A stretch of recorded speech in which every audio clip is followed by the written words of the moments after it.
I'm going to call this city council meeting to order. All right, good evening. It's February 2nd. It is 6:01, so we're a minute behind. Hopefully we won't be here all night. Up first, we're going to do our invocation by the one and only Pastor Steve Ferris from the First Baptist Church of Destin. Thank you for being here. Father, we just come before you tonight, thanking you for your goodness and grace. And Lord, we thank you for all those that are serving here in this city and serving here tonight. And Lord, I want to pray for the cities that's really in disarray, a lot of struggles, a lot of just, Lord, not coming together. And Lord, so I pray for unity around this nation. Lord, it's needed, and wisdom is needed, not only here, but around the world. And we thank you that we've been blessed. We thank you that we missed all the bad weather. But Lord, we want to pray especially for those tonight who are still digging out from this storm. It's been relentless. So Lord, I just pray you'll give them wisdom and guidance. And thank you for each and every one that's here. In Jesus' name, amen. Amen. Now, if everyone could please put your hand over your heart for the pledge. I pledge allegiance to the flag of the United States of America and to the republic for which it stands, one nation, under God, indivisible, with liberty and justice for all. All right. Well, thank you all for being out here on this wonderfully cold night. For the agenda, I do have a request to bring up my H2, the 1 million oyster project, to make it 1B. Miss Allison from CBA is here, and I don't think she wants to hang out with us all night. Is there any other changes or modifications to the agenda? All right, seeing none, if I can get a motion. Motion to approve the agenda as amended. All right, I have a motion. Motion and a second. Councilman Bagby with the motion, Councilman Destin with the second. With that, we'll call the vote.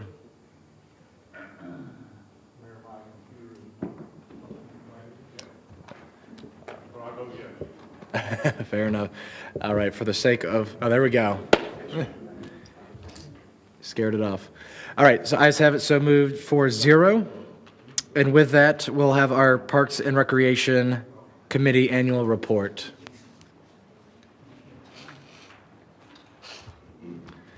Thank you guys for being here. All right, just hit that gray button. It'll turn red. All right. Do we have to start with our name and address first? You guys are committee.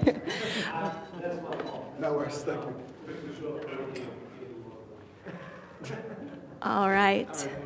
Hello, everyone. Thank you for your time today. I'm Autumn Weidenhammer. I'm the chair of the Parks and Rec Committee, and we are here to present our 2025 annual report. We've tried a new approach, so we hope you all like it. I don't know how to work this. Thank you. Okay. For the agenda today, we'll go through some quick introductions. We'll recap our mission as a committee. We'll share more about our work plans. We'll highlight the impact we've had, and we will talk about how we benefit from your support. On the next slide, I already introduced myself. I am Autumn Weidenhammer, and I will turn it over to the other committee members. Good evening, Jessica Julian, 407 Juniper Street. I'm here tonight just to talk a little bit about what we do as a Parks and Rec Committee. I know a lot of you have served at some point. Oh, I'm just introducing myself? Oh, okay, sorry. Oh, sorry. I thought we were doing it as we went. I'm ready. We're just introducing ourselves right now. Hi, Council. I'm Allison Stevens, 4025 Indian Trail, and I'm on the Parks and Rec Committee for a year now. So, yay. Jan McGraw, 3871 Indian Trail, Unit 1A. All right, and then Matthew Sweetster has since resigned since we put this presentation together. Aubrey Santucci is not here tonight, and Andrea Ainsley is also not here tonight. We'd also like to give a big thank you to our staff liaisons, Lisa, Ryan, and Brian, who are excellent to work with. On the next slide, we'll kick it over to Jessica to go through our mission. There we go. I'm back. Okay, cool. Essentially what we do, and I know some of you have served in this position, is to effectively bridge the gap between council and the Parks and Rec Committee to get out into the community where we can get input, whether it's from surveys, we're working with Perez group or open meetings where people come in to get feedback to find out what the needs and desires are of the community. Essentially, we're the hands and the feet that we filter through that system before they're going to come to council, and to make sure that we're also effectively looking at the mission of what Lisa and her team are looking for. But we've put together a pretty eclectic group so that we can effectively, hopefully, represent Destin and the needs of what Destin is looking for. Not what Jessica's looking for, not what Jan's looking for, Autumn, but so that we can really represent, whether it's New Turfit, the Little League, or whether it's oyster bays and things like that you'll hear about later. But we're just here to volunteer as much as we can within our community. So just to, again, be a voice, that we partner with you so that the decisions that come before you can be made effectively. That way we're cognizant of your time. Obviously, we're on a volunteer basis. You guys understand, you guys give up your time and your talent to serve, and we want to make sure when it comes to you that it's been vetted well. So we're here to partner with you, and we hope to continue that partnership throughout the year to continue to bring the world's best parks right here in Destin. So I'll turn it over to her. Thank you. On the next slide, the ongoing work plan. So just given the nature of our committee, some of our work plans are ongoing. So I will highlight a few. We have the Adopt a Park. So we have a different committee member each month go to the dog park and help clean up. We had Allie very graciously pick up a ton of dog poop one time. We've had picking up trash, recommending improvements, notifying staff of things. So keep that park looking very nice. We have our park inspections. So twice a year, we inspect all of the parks and make recommendations for maintenance or improvement to staff. And then we are also working on a better way to kind of track those improvements so we can showcase the impact we're having there, but we typically do it before and after tourist season to make sure they are looking good to go. We have Tree City USA and Arbor Day ceremony, so put together an annual ceremony to plant a tree, brought some local homeschool kids to celebrate this year, and did a ceremony for that to keep us marked as a Tree City USA. We also have Community Adopt a Park Tree and Bench, which we are working on improving that process, so it's available on the website so community members can adopt that and help raise some money for Parks and Rec. Next, we have new and returning work plans. So just based on having new members of our committee over the past year, some of these are things we've brought back from the past. Some are new ideas. So we have Pooch Palooza, which we brought back, raised a good amount of money for improvements to the dog park, and many of you were present there, so thank you for joining. We have playground and park updates, so really looking at our parks and finding one substantial update we can make per year at a park and continuing that instead of just a ton of little tiny maintenance things so that there's a visible impact of the committee. I won't go through all of these, but Little Free Libraries, so our first one will be going in the dog park soon. I know staff is working to install that and then looking to bring Little Free Libraries to different public parks throughout each year to kind of help it, advertise that literacy and share books. Looking to bring back the Destin bike helmet and road safety programs that were previously here, and then also cannot forget to mention the pickleball courts. I know the opening has been long awaited, so looking at planning a grand opening for that for the community to join.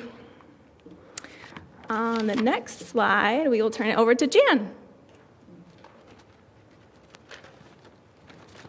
As you can see, there are quite a few motions passed to honor council's time.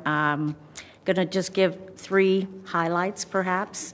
Number 1, the Harbor CRA Board committed to add breakwater and oyster gardening at various locations in Destin.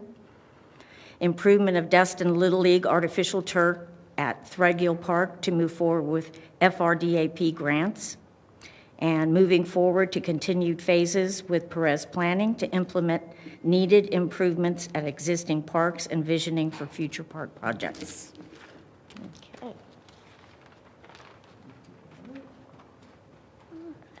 So measuring our impact. Over the past year, our work has focused on one core purpose, improving our parks while strengthening community connection. Through committee inspections and collaboration with staff, We helped identify priorities and support numerous park improvements that residents can see and enjoy today. These efforts ensured that concerns were not only heard, but addressed. As Autumn has said, we have done Pooch Palooza, which has raised over $1,000 through the Parks Foundation. And looking ahead, we are helping, sorry. I know, right? Looking ahead, we played an important role in shaping the future of our parks by providing key input during the master plan design phases. This allowed community voices to be reflected in long-term planning decisions. Community engagement remains central to our work. We participated in recreation events, supported Adopt a Park commitments, gathered resident feedback, and advocated for the needs of our parks and neighborhoods. Finally, we served as a pre-council advisory resource, helping refine proposals before they reached council, ensuring ideas were thoughtful, well-developed, and aligned with community priorities. Together, these efforts reflect our commitment to thoughtful planning, strong collaboration, and a park system that truly serves our community.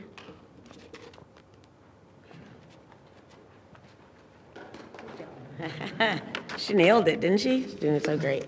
Well, first off, we have to say thank you. Obviously, what we do, we can't do alone. We, whether it's through city funding, like I said, we can be the mouthpiece, but at the end of the day, it takes all of us working together, whether it's funding, whether it's moving forward to get grant funding to help with those things. So we can't do it without the support of the council and without the support of the community. And we all work collaboratively and consistency through that process. So, you know, when, for instance, when the Destin Little League, when they came and they talked to us about the turf, and we listened not just with what we would want for our own kids, but just what would be the most and best for the community. So working collaboratively, we hope that we can continue to do that moving forward.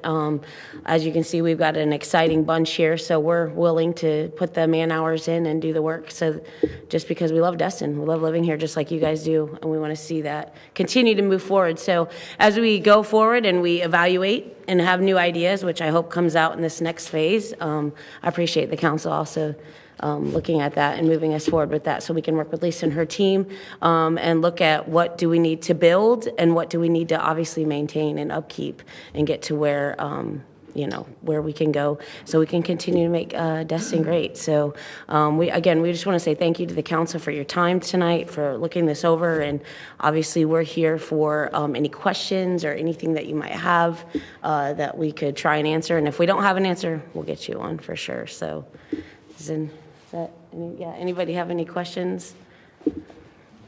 Anything that you guys need from us specifically to support you guys in this? We appreciate you bringing this up and having this much organization behind your committee.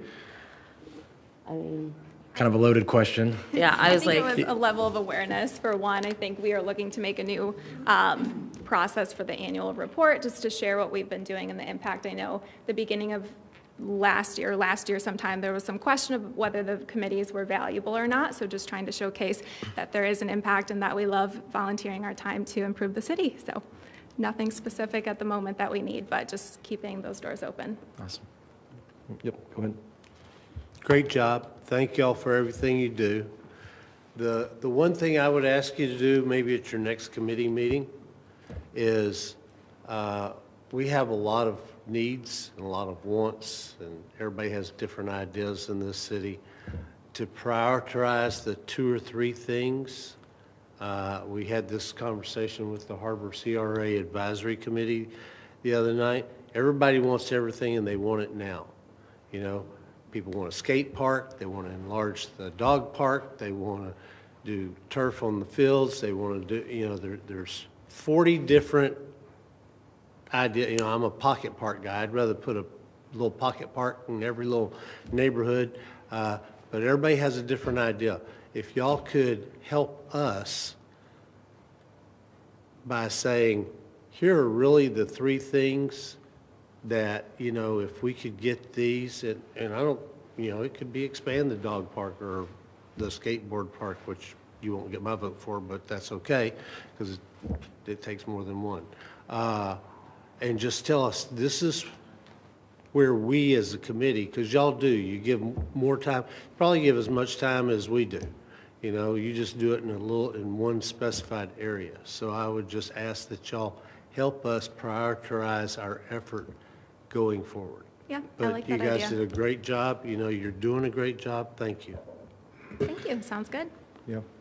To echo on that just a tad, I would say from the visioning session, one of the things that I think everyone could agree on is the beautification of it all. And with you guys, to use your words, you know, you guys are the hands and feet and out there specifically in the parks. If there's anything that's a reoccurring issue, I think those things are things that we could look at for funding for additional staff, or, you know, getting Larry involved to try to figure out a different approach.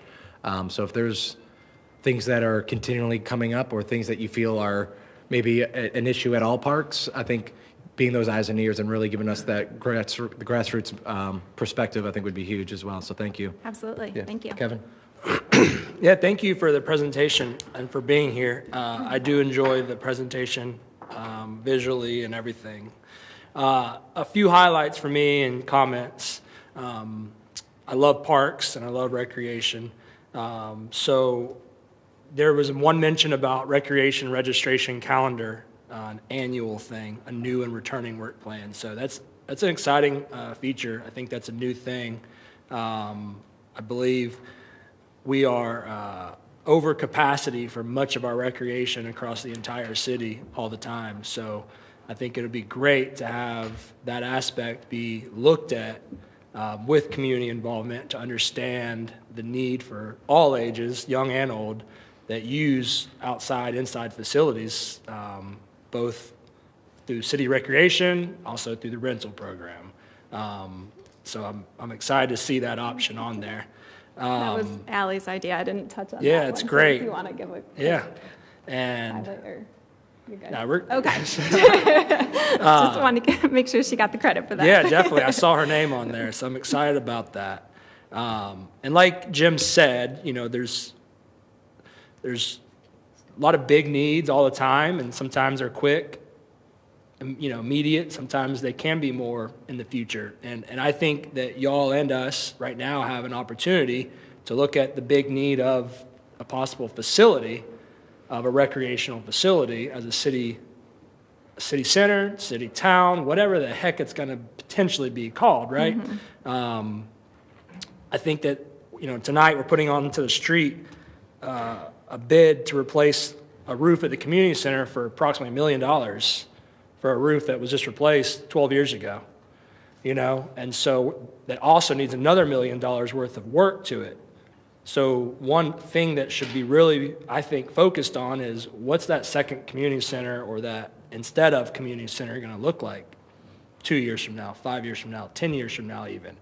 I think that would be a great thing for y'all to really start talking about. Because if we talk about it, it's going to eventually go back to y'all anyways, so might as well start talking about it, because Yeah. it's a need, I believe. That's a big one. And I know we have the new park in Noriego. We have potentially the new state park or county park or city park, whatever the heck that's going to be as well. So a lot of like facilities that are being added to our roster, which is great, but it also means our amazing Parks and Rec department is going to be even more overworked. So what do they need next year or 2 years from now as well, right? And just things like that, that the more that y'all can continue to do and workshop in that group, I believe the better it's going to be for us as a council and then for the whole city, because that's going to be very helpful, I believe. There's big needs for that, I think, now and in long term too. So, and yeah, you know, we make decisions up here sometimes without y'all and without a lot of committees. I don't think there's any like personal like reason of hatred towards that, but sometimes the red tape just takes too long. So sometimes it's like, you know what, we're not going to wait another month or 2 months. Let's just make something happen. But at the same time, I wish y'all would bring things any and every moment that y'all want to. Call me, email me, whatever you need to do, because I would love to help however we can. Perfect. So, yeah. Thank you for that offer, appreciate the insight. Sounds like you got a permanent legislative sponsor. We'll take it. Yeah. Awesome. Anything else? Yep. Councilman Braden? Thank you. Thanks for being here tonight. You guys definitely make our job easier. So thanks for what you do. Thank you. All right. Thank you guys so much. All right, Thanks for being thank here. you. Mayor, Yes. if I may, Yes, please. I think the work plan requires council's approval. Oh. Buttons. Okay, got a motion and a second. Councilman Bagby, seconded by Councilman Destin. Any discussion on the work plan? Seeing none, we'll call the vote.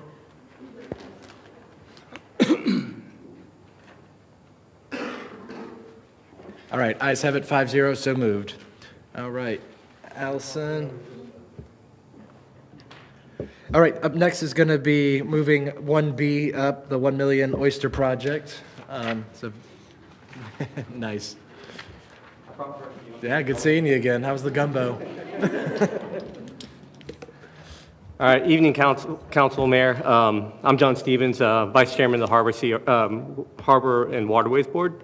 And then we also have, go ahead. Allison McDowell, Director, Choctaw Basin Alliance. And then we also have Leilani that's going to show you all what a vertical oyster garden is. So tonight I'm bringing forth one of my favorite work plans I've worked on so far, the Million Oyster Project. It's a long-term environmental restoration project designed to improve water quality, strengthen marine habitat, and actively engage in the community in stewardship of the Destin Harbor. This project is modeled after the New York City's Billion Oyster Project, which so far has restored over 100 million oysters. So we're going to be at a smaller scale. Working with the Choctaw Basin Alliance, the initial goal is to restore 1 million oysters by the early 2030s through a combination of establishing oyster beds, vertical oyster gardens, and oyster shell recycling with local restaurants. These oysters are not meant for eating. They function solely as natural water filters and habitat builders. What makes this project especially powerful is that it's designed to continue well beyond the first million. Vertical oyster gardens, also known as VOGs, are deployed at people's docks or businesses for 1 year. Then it's relocated to a centralized location that we'll decide in the harbor, which Allison will go over in a second. And then the partner gets a new VOG, and then that one's going to be able to grow the following year. So once these VOGs are relocated, they continue to grow naturally year after year. So this program's impact, it's going to compound over time. So I'm going to let Allison talk a little science on this. Thank you. You're doing a great job. Yeah, I won't get too sciencey, but I will say that this program, we were inspired by the Billion Oyster Project in New York Harbor, mainly because we already had a lot of elements that they were putting together under this $1 billion oyster project. We already had the oyster shell recycling program started. We had begun to do the oyster gardening and the vertical oyster gardening in kind of a small way. And so it just dawned on us that it would be a great idea to put this stuff under an umbrella in our own very special harbor, Destin Harbor. And it would be the ideal place to ramp up our oyster gardens, because one adult oyster can filter up to 50 gallons of water a day in ideal conditions. And they also, the oyster reef, the oyster gardens, even the hanging VOGs provide habitat for all kinds of other juvenile fish and feeding areas for some adult fish and other kind of invertebrates. So they're a very important building block to a healthy harbor and to a healthy ecosystem. So anything you can do to get more is going to be of benefit to the harbor. And we, the actual building of the oyster gardens, the hanging of the oyster gardens is not really going to be any cost to the city. We already have the oyster shell. We have tons and tons and tons of oyster shell. We have the oyster shell. We have the know-how. The oyster gardens can be ramped up right away. And then while we are ramping up that part and building out this outreach campaign for the $1 million oyster project, while all that's churning around, we will be looking for suitable sites for the bottom oyster gardens, or where, as John mentioned, once the VOGs mature, then they will cycle down to these bottom oyster gardens. and we'll put up new VOGs and so forth. We'll have this kind of continual cycle.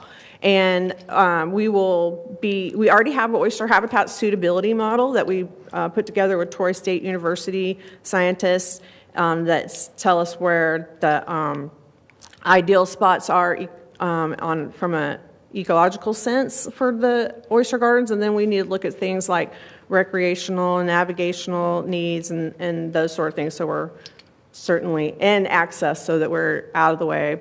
And then, we'll have, be able to choose a spot in the harbor that will be our bottom garden, an ideal spot. And so all that will be done with input naturally. But the first thing to do once we narrow down our sites that are possible sites is we'll put out collection plates where we collect oyster spat and make sure that those are actual good places for oysters. So that's when the science really gets rolling. And so we are excited about the project. It is, it's meaningful in that it has an actual impact on the natural systems, but it also has an impact on humans as a positive impact on people to get them involved in stewardship of their own home, their own resources. It's measurable, so it's real easy to say, this is our goal, and we're working towards it, and kind of have a effort towards that goal, and so we're looking forward to working with the City of Destin on this project. Awesome. Real quick, one thing. If we do 1 million oysters, that will equate to filtering the same amount as our harbor pump. So we wouldn't be replacing the harbor pump, but we'll be doing double the work without paying for any more electricity. You stole my napkin math thunder. Awesome. With that, anyone have any? Yep, Councilman Braden. Thank you. You said these weren't oysters that can be eaten. Is that true? Why is that? Well, not that I'd want to eat an oyster that come out of the Destin Harbor, but so the FWC designates harvesting waters in Choctawhatchee Bay, and Destin Harbor is not considered harvesting waters. Yeah, and nor will it ever be. For the reasons you know of. Yes. Councilman Destin, do you have something? This is a great project. Off and on for the last 15 years, we've hung oysters from the docks in Joe's Bayou and the harbor and over on the bay. So I'm glad that you all are getting back into the promotion of the program. I was going to ask you a question. Of course, back in the good old days, we even had scallops in the harbor. Which one processes more water, scallops or the oysters? And I'm not actually sure about how much water scallops filter. I've not ever heard that statistic. I know we don't currently have a scallop population here, and sure. A lot of it has to do with our salinity. I mean, I don't know why there wouldn't be any in the harbor because that's pretty high salinity, but I think we just don't have sustained high enough salinity and low enough a low energy environment is what they require. So well, I'll try to do some research for you to find out if there is a difference at all. And of course, the oysters are also affected by the salinity. I talked with some of the professors who, said salinity gets too high, they don't work. So yeah, the salinity, they survive fine in the high salinity, but their predators also eat them. Yeah, eat them in the higher salinity. Yep. So. Okay, thanks. Thank you. Councilor Schmidt? Yeah, thank you all. So, John, are we doing this, or are you needing support? Well, I think we need y'all's approval. So once we get this approved, then we could potentially start pitting out the plates and then eventually looking towards DEP to get permits, and then kind of collaborate with the city to. And would you be doing this in collaboration with the Harbor which board is it that you're, this one the would probably 15 boards that you're on, which one? This one would probably be with the Harbor and Waterways Board, Okay. probably with city staff. With staff. With the CBA. Sure. And there's no, so right now you would just look for some initial direction of support for the city to work with you. Correct. So otherwise, there's no point in me going any further with this work plan. So I'll make a motion to move to work with John and CBA in collaboration with the city to support this effort. Okay, I have a motion. Do I hear a second? Second. All right, with that, anything further? Staff and, city manager. Okay, Councilman Bagby? Yeah, I think that was, part of my question was which hat you had on, because I noticed that on the sheet, and I assume this is from the Harbor and Waterways work plan, because it's not from the Harbor CRA Advisory Committee work plan. Okay, because it went from desirable to important in 13 days, and y'all haven't met, and I was like, how did they do that? This is a Okay. different one. Yeah, a different one. So, yeah, and I like that it's in the harbor waterways, because I'm not sure that the harbor is actually the answer, the long-term answer, not because of salinity or anything like that, but I just not sure that it is the long-term answer, and we talked about that 2 weeks ago, so. Yeah, no, great idea. It doesn't cost us anything. You know, you're just going to hang them on there and then find a bed. And I think that's where there might be some That's better. when the cost comes in, is for the bottom berths, materials, design, permitting, that sort of thing. There'll be cost then, but that's not now, and there has to be a lot of, thought put in. Yeah, and I would say, when I was reading through, don't put Triumph. If it doesn't generate a job, you're never going to get a penny from Triumph. So when you say, well, we're going to look for money from this place and this, you're not looking for any money from Triumph, because they're not going to pay for oysters that can't be eaten. So there's no commercialization of this, and so that's what they're looking for. I just put as many as I could I just know you initially. did. I appreciate that. Awesome. And I think this is a perfect timing with it being the beginning of next year's physical cycle. So this sounds like this turns into we know the hanging gardens work, we discover where they can be rested, and then by October 1 of this year, we have a new budget for next year to go out for permitting and all the costs associated if we want to go out into like a phase 2 and really make this happen. So thank you guys so much for being here. Sounds great. Thanks, Cool. All Lauren. right. Thank you. Any Thanks, further Mayor. discussion? Sorry. All right, seeing none, we'll call the vote.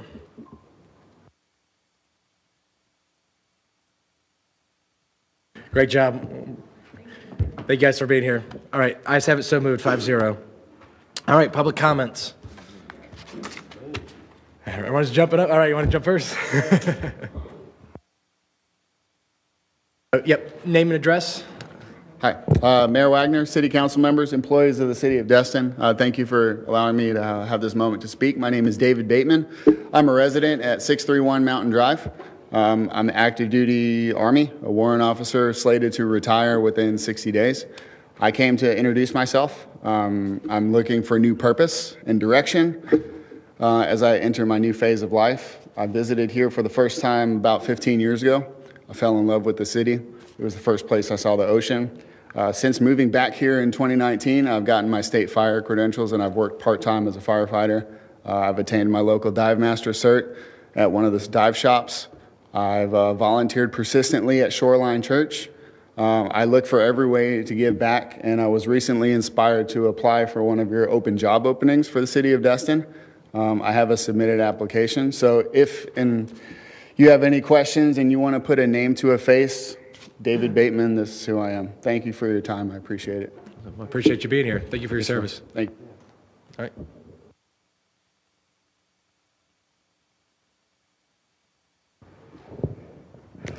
Carrie Petty Zingaretti. Carrie, what is it? Petty Zing? That's what Will calls me. I want to bring up something that by the way, 307 Mountain Drive. I wanted to bring up something now that we were talking about the parks. Some of you guys, and I hate to be a broken record, but I'm going to make sure this council knows that before we start spending money and doing stuff, that when we bought that concrete plant, it was contaminated. And it still has containers, 8 containers buried underneath there that are contaminating that land. Before we develop it, those containers have to come out. When we closed on the property, we were given a credit to remove those ourselves, and it just, as councils change over, but I'm on top of it. I've got a lot of notes about that whole thing. But we never even tested what was in the containers. And when we bought that property, it failed a top layer contamination of the topsoil. We never even went beneath that. So just to understand, we have 8 barrels buried of fly ash underneath on the concrete plant. And I know exactly where they are. And if you want to follow the maze, you'll see where the power the power pole was, which ran those containers. So they're still under there. We were discounted the money to remove them, and they need to be removed before children play on that contaminated soil. So let's be vigilant about that, please. Any questions? Because I took a ton of notes. No, that's We were making over 2 tons of fly ash a day. That's how much we were making. It's the largest maker of fly ash in the side of the nation. So, okay. Thank you. Thank you for that.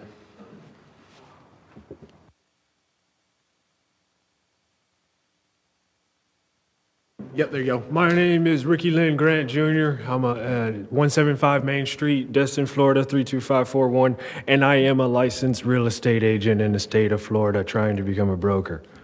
2 things today. I got the call from the reaching out about the farm, the 600-acre farm up in Tennessee that I'm working on.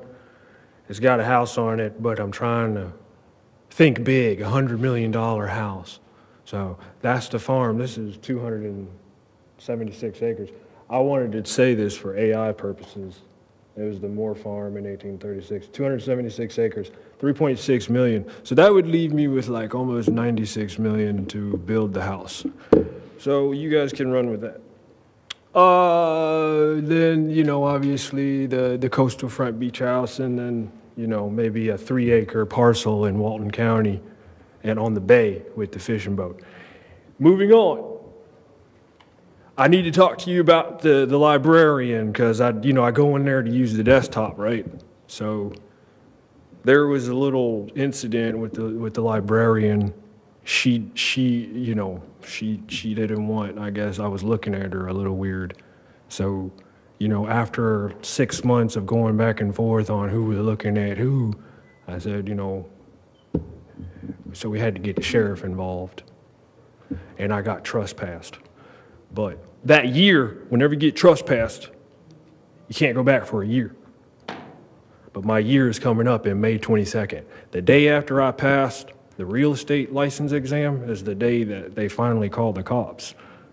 And it was like, yeah, you can't come back for a year. So I know that I do work there. I don't plan on going back because it's a toxic environment, and I know that it's in her legal right, you know, just to ask people to stop looking at her. I've talked to the sheriff. You know, when I was in kindergarten, they say if you see somebody looking at you, you got to politely ask them not to look at you. You can't complain, but for whatever reason, that is your legal right. You don't have to work with somebody. I wish she would do the IT, because I need her to do IT, because I go in there to use the computer to type on the desktop. I don't have a desktop at the warehouse where we do our beach chairs, so I go in there to use the computers, because the desktop computer is really nice to type notes on, to write code, build my website, you know. And sometimes I'm like, oh, there's Skylar Dennis, the IT girl. Hey, Skylar, can you help me with some IT stuff? And I think she's like, you know, it is what it is. That's her legal right. She don't want to work with me. That's her legal right. You know, we all got our own business. But I just want to let y'all know that's what's going on in case May 22nd I have to go back in there. Maybe we can close our deals as the real estate investors, real estate agents, and we can hightail out of here. We can go, yeah, to the farm.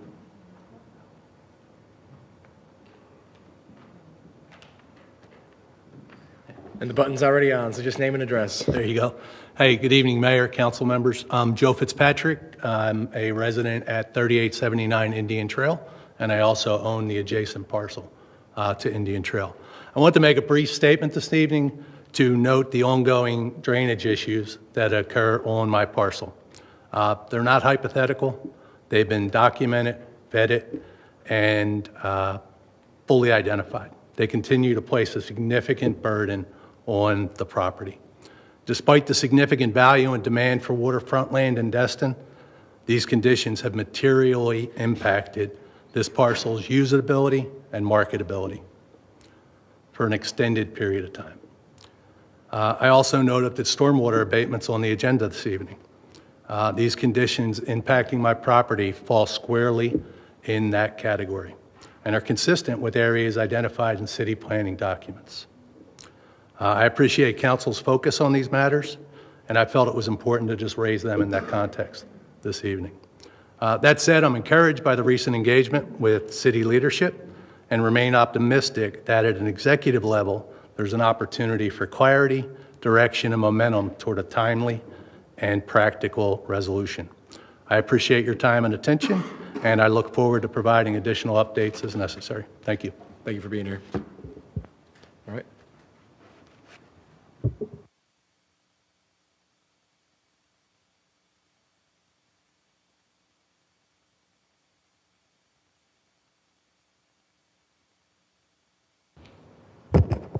Don Dallas, 442 Snapper.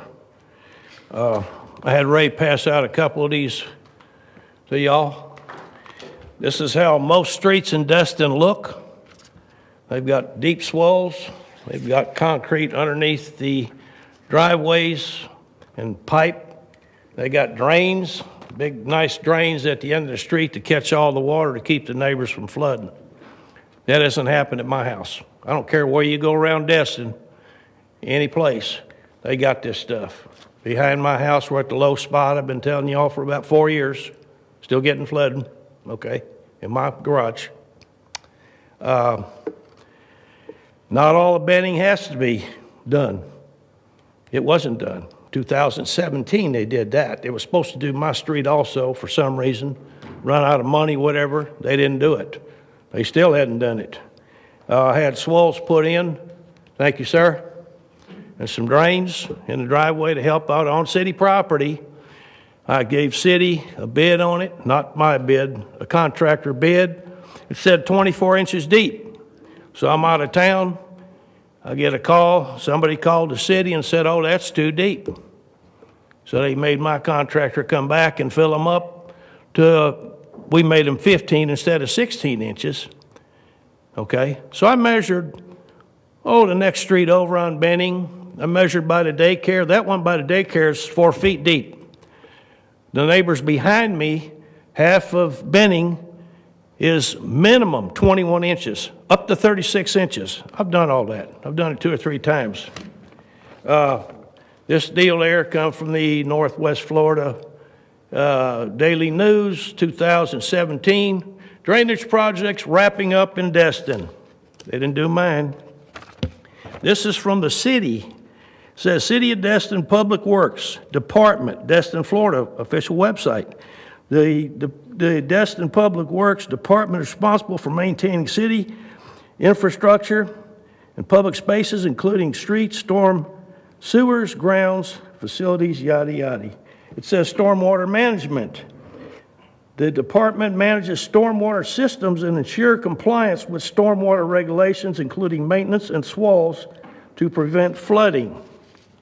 This is the city. That's what's on the website. Compliance.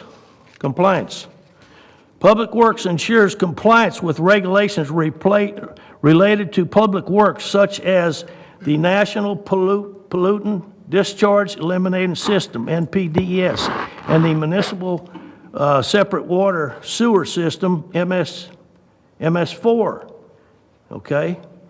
And Public Works responds to all that good stuff. And supposedly this city's supposed to abide by these regulations. And I believe that comes from the state of Florida. Didn't happen in my house. This one here, flood information, archives 214, that Kelly Street was closed, Benning, blah, blah, blah, for pumping water out of the flooded areas, indicating that Snapper Drive is prone to flooding. This was 2017, okay? What's 26 now? The city also investigates stormwater issues and complaints and prioritizes projects based on public and environmental impact and cost. Okay? The stormwater, this is from, I believe, 2017. Stormwater drainage infrastructure around Juanita Drive, which T-bones into my street in Destin, has been the focus of improvement projects in 2017. The city of Destin initiated a series of drainage upgrades in the area, including Juanita Drive and Snapper Drive. Again, mine didn't get it. Melto's, all the rest of them, blah, blah, blah, blah. And Mr. Dallas, if we can wrap up, I'm giving you 5 minutes, but you can wrap up. Okay.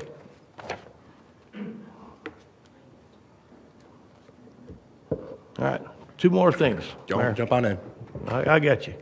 I'm about there. I appreciate you having everything in front of you. Okay?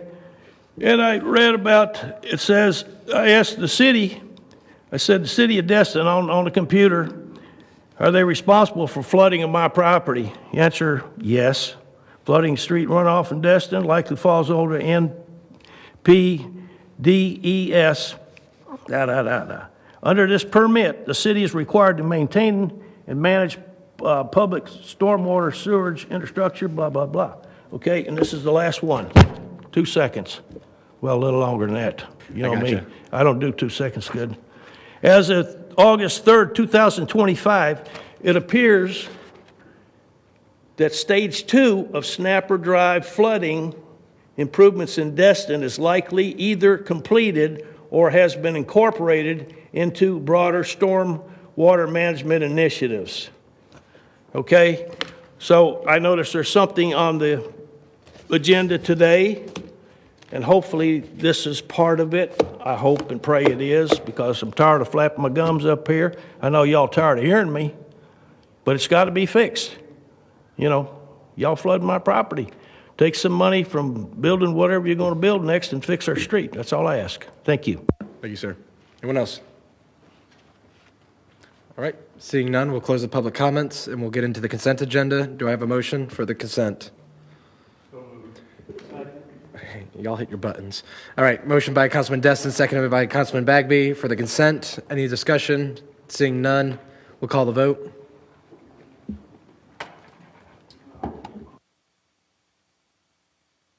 All right, ayes have it 5-0, so moved. Moving right along, Dr. Bossman Jones. Thank you, Mr. Mayor and Council. Item 4A is regarding the Crosstown Connector Phase 2 construction contract.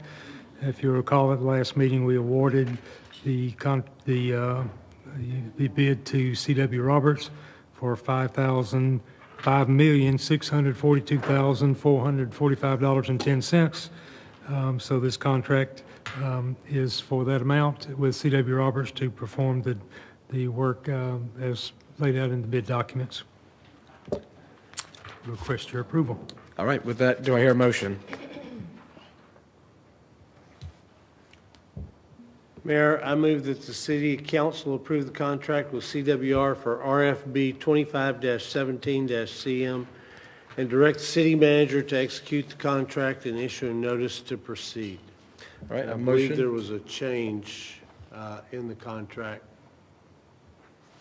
If the staff wants to highlight that. The liquidated damages as recorded in the agreement was at $500 a day. That was a misprint. It's $1,500 a day, and we've conveyed that to the contractor, and they understand that will be changed in the contract. Good call. I have a motion. Do I hear a second? All right, I got a second. Councilman Destin, you have something? Oh, all right, appreciate that. All right, seeing no further discussions, we'll call the vote.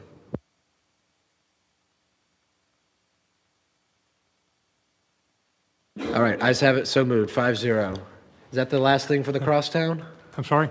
So it's out of our hands now? It's rock and roll. Oh my gosh, my middle school dreams coming true. Yeah. All right. Item 4B is the execution of the contract for the fire equipment, alarm monitoring, life safety systems. This was before you at the last meeting, and we needed to do a little more work on it. That little more work saved for Mr. Burgess and his efforts, another $500 off of that contract. So we would ask you to move to award and to execute the agreement. All right, appreciate the information. With that, do I hear a motion for RBF 2514? I move to authorize the city manager to execute the attached continuing services contract with B&C Fire Safety for a 3-year term with 2 optional 1-year renewals. All right, I have a motion. Do I hear a second? All right, I have a second. Any discussions? Seeing none, we'll call the vote on RFB, not RBF. If you know, you know. 5-0, so moved. Dr. Jones. Sorry about that. I'll be, Ms. Kopp. Dr. Jones. Dr. Kopp. So the next item is the review of the existing code requirements for city lien reduction applications. As you know, under Florida law, the city has the ability to put liens on properties that are non-compliant with the city codes after the statutory process is adhered to, and the property owners go through the special magistrate and so on. Y'all are familiar with that process. Frequently, people come to you at the council meeting to reduce those liens because they typically accrue at $50 to $500 a day, depending on the lien. So at the last council meeting, you asked us to come back with a recommendation for what to do with the current code processes for those lien reduction applications. What we're suggesting is to keep the code the way it is, keep the criteria that you look at for those lien reductions, but to make one change, which is to remove 1486C, which contains the chart that council imposed on itself with limitations for the amount that you can reduce the lien by. If you take that chart out of the code, you can still reduce it by those amounts or any other amount up to 100%, but you won't be restricting yourselves the way it currently is now. That's the recommendation, but this is in your prerogative. We can discuss other options, go with that option, or make no changes. All right, with that, do I have a motion for consideration for movement? Councilman Destin. I will move that we implement the proposed change. All right, I have a motion. Do I hear a second? Second. All right, second by Councilman Bagby. Any further discussions? All right, seeing none, we'll call the vote.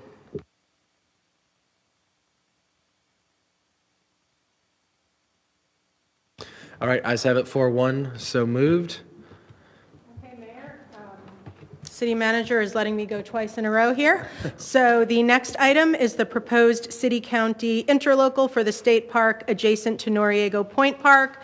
As you all know, on January 20th, you all directed the mayor to attend the Okaloosa County BCC meeting, accompanied by myself and the city manager. That meeting is to be held on Tuesday, February 17th at 8:30 in Shalimar.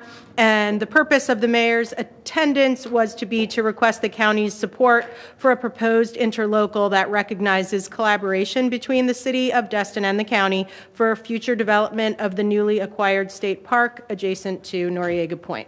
That would be in the event that the county obtains a legal interest in the state park. As of right now, I'm not aware of the county actually having a legal interest yet. I don't believe that a lease has been signed. If it has, we haven't been informed. So what we would suggest is that the mayor go ahead and bring this interlocal. I'll go over really briefly what it does recognize. So the interlocal currently recognizes that the county and the city will work together to decide on the future management of the park. First, the city and county recognize that the newly acquired state park is located entirely within the city of Destin, and that the city of Destin owns and controls the right-of-way serving the property as well as the adjacent city park. It states that the county and city recognize that the state intends for the new state park to be developed and managed in collaboration with the city of Destin and City Park. It states that in the event that the county obtains a legal interest in the state park by virtue of a lease with the Board of Trustees of the Internal Improvement Trust Fund of the state of Florida or any other state agency, that the county will coordinate and collaborate with the city of Destin prior to the submission of any application to any governmental entity relating to the state park. It provides that the county and the city agree to collaborate on future plans for development of the property consistent with the city's comp plan and land development code, and agree to work together to prepare a management plan for consideration by the state of Florida. And then finally, in the event the county obtains a leasehold interest or other legal interest in the state park, it provides that neither party will submit a proposed management plan to the state of Florida without approval by both the City Council and the BCC. All right, thank you for that explanation. Any discussion or motion? Councilman Destin? Oh, you, Councilman Schmidt, you want to go first? Yeah, so is this on the agenda? Yeah. Oh, it is. Do you mean the county agenda?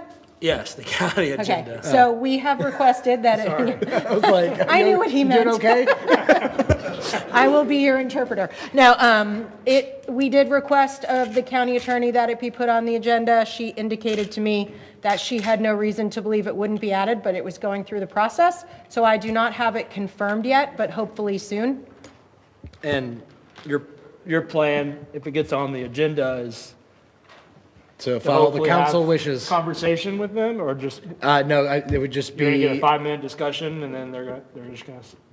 We'll see what happens. yep. He's going to ask them to collaborate with the city and ask them See what they to say? consider this interlocal and see what they say. And if we're not on the agenda, I think the mayor could still speak during public input, so I would say he's going. That's still the plan? Yep, for the 17th, the second meeting. So you're going regardless? Yeah, you guys already given me direction. Correct. Yep. Okay.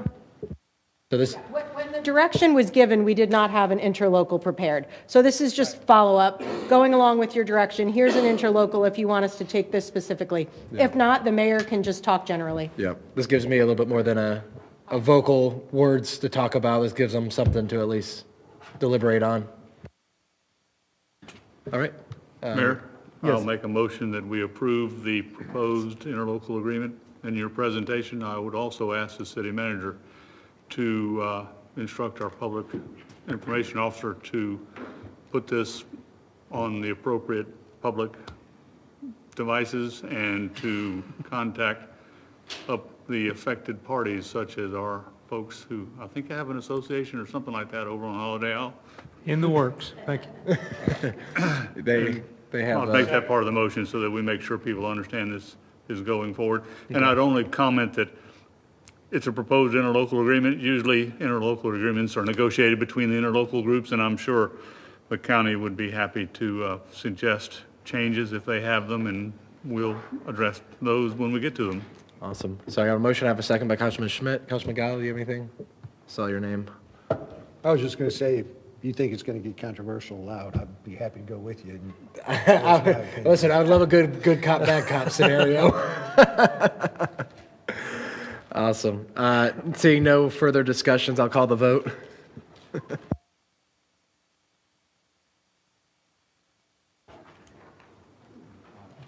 All right, ayes have it, so moved, 5-0. Thank you guys for that. All right, whoever wants to take the next. 4E, we had I hope you'll agree, we had a successful visioning session. I think some good things came out of it. We took away some specific direction for some things to be brought up at tonight's meeting. And don't want you to think that this is all there is. We're continually kind of reviewing what went on and how we can best move some of those initiatives forward. We may reach out to some of you for some clarity as we do that, but there was some specific direction for some things that you wanted to see tonight, and so we hope we've captured those.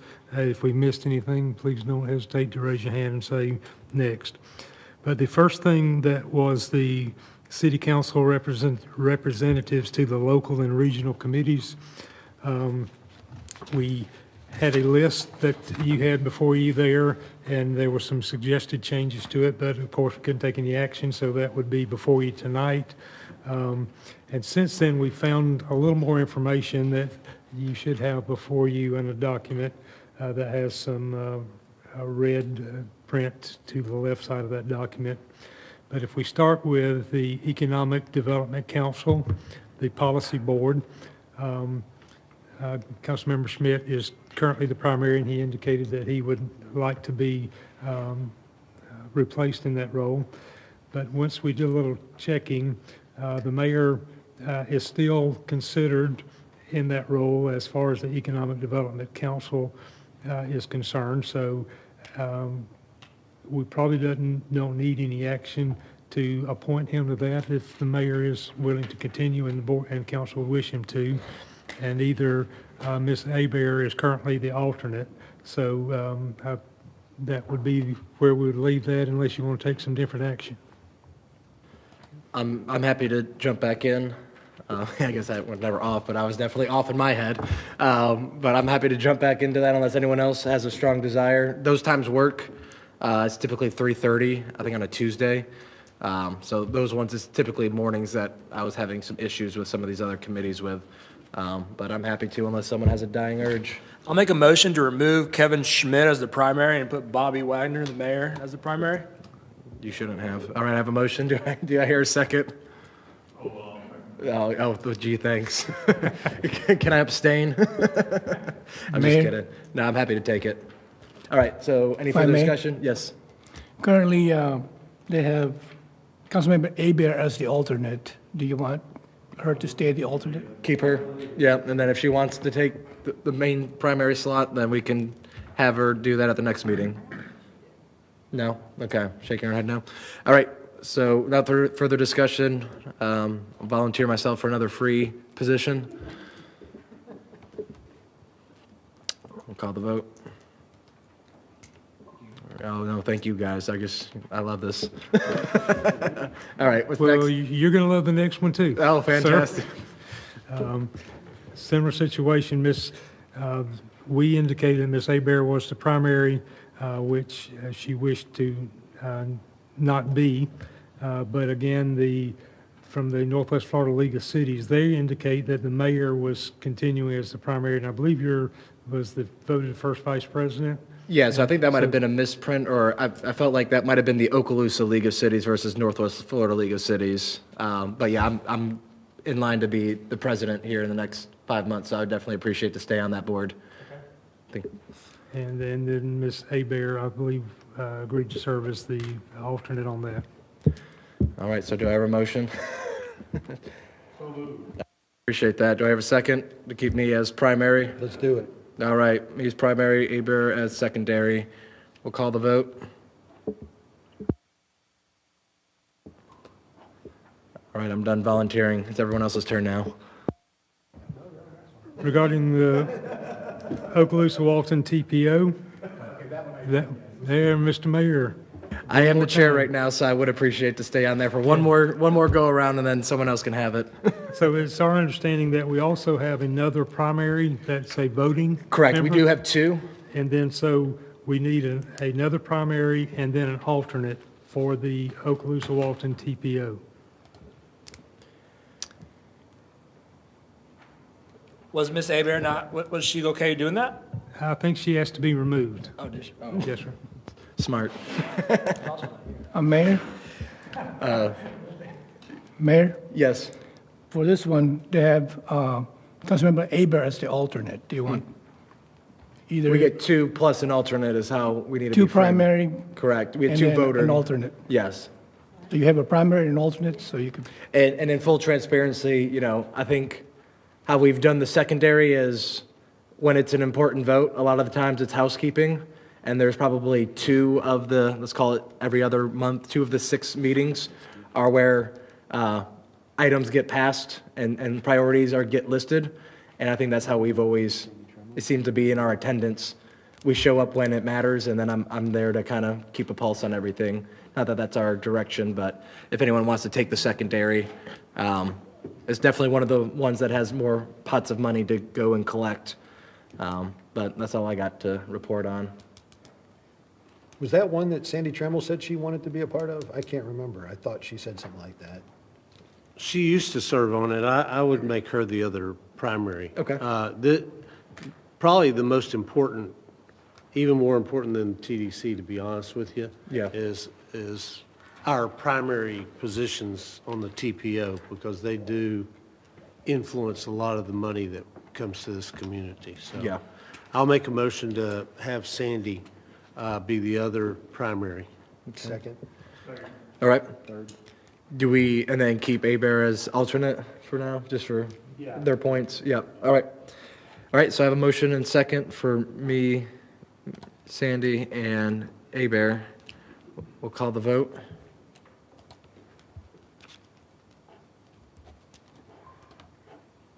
All right, ayes have it, so moved. All right. Next item is Okaloosa County League of Cities, which is currently the mayor as primary and Ms. Abear as the alternate. And I know Ms. Abear was okay to continue serving as alternate from indications at the visioning session. If someone wants this one, by all means. This one's kind of redundant. In full transparency, the Northwest Florida League, Okaloosa just happens to be in the middle of those counties. So it seems to me, from being on both boards for a couple of years now, that the leadership team of one is the leadership team of the other. So it's one of those that I don't think it's probably one of our, no offense to the league, the county league is probably the least impactful to our city and community as far as bringing value in versus just a breakfast club or a lunch club. So with that, I'm happy to stay there if you guys need me. If anyone wants to jump into the league stuff, by all means. But just being transparent on, this is probably one of the least powerful ones. Yeah. Thank you so much. I'm converting my whole business to make all this stuff happen. Next item is the Okaloosa County Public Library Cooperative, which is Mr. Braden and Ms. Trammell. And I believe y'all indicated at the vision session you were both good to continue that role. Mayor, can we just adopt the rest of these as presented? I don't think we need to go down through. Is there somebody who has an issue with one of these remaining ones? Yeah, I guess it's a better approach now that we've gotten through some of the. We've gotten through the ones where we actually had to make a decision. Some weird, yep. Yeah. I mean, we're going to Anything? I think he's double checking. The only one was the Okaloosa County Public Transit Cooperative. Which, Abear wanted to be primary. I had you as primary, sir. Yeah, no, I'm primary, and I'm happy to do that, especially now that the director got canned, and there might actually be some directions moving forward finally, because I joined that board pretty optimistically, and government squashed my hopes and dreams, and I'm glad we finally got the wrong person out of the bus. So who would Okay, like I'm going me- to make a motion that we adopt the There you go. remaining Okay. assignments as presented. All right, I have a motion on the table for keeping everything the same as is. Second. Got a second? Any further discussions? I got my little jab out of my chest. I feel good about that. With that, we'll call the vote. That's about as mean as I get.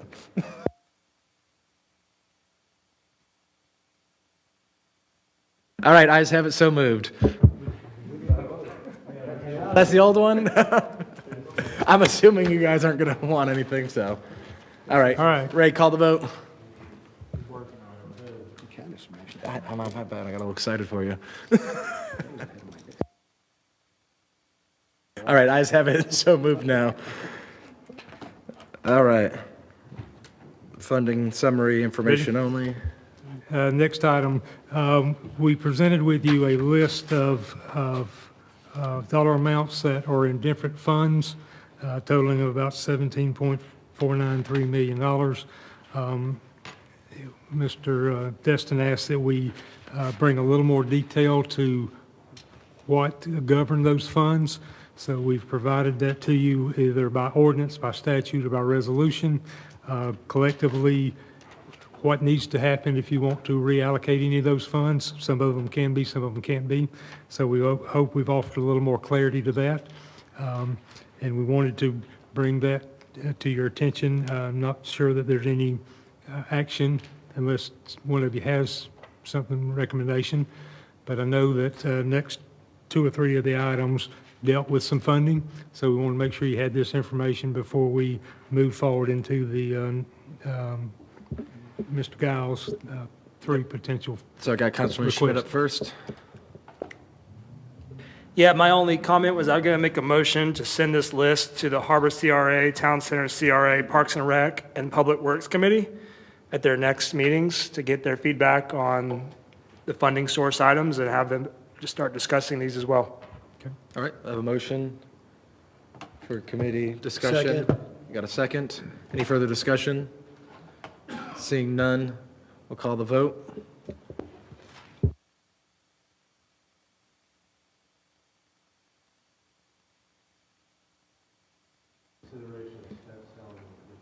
That's how we sneak it under the radar.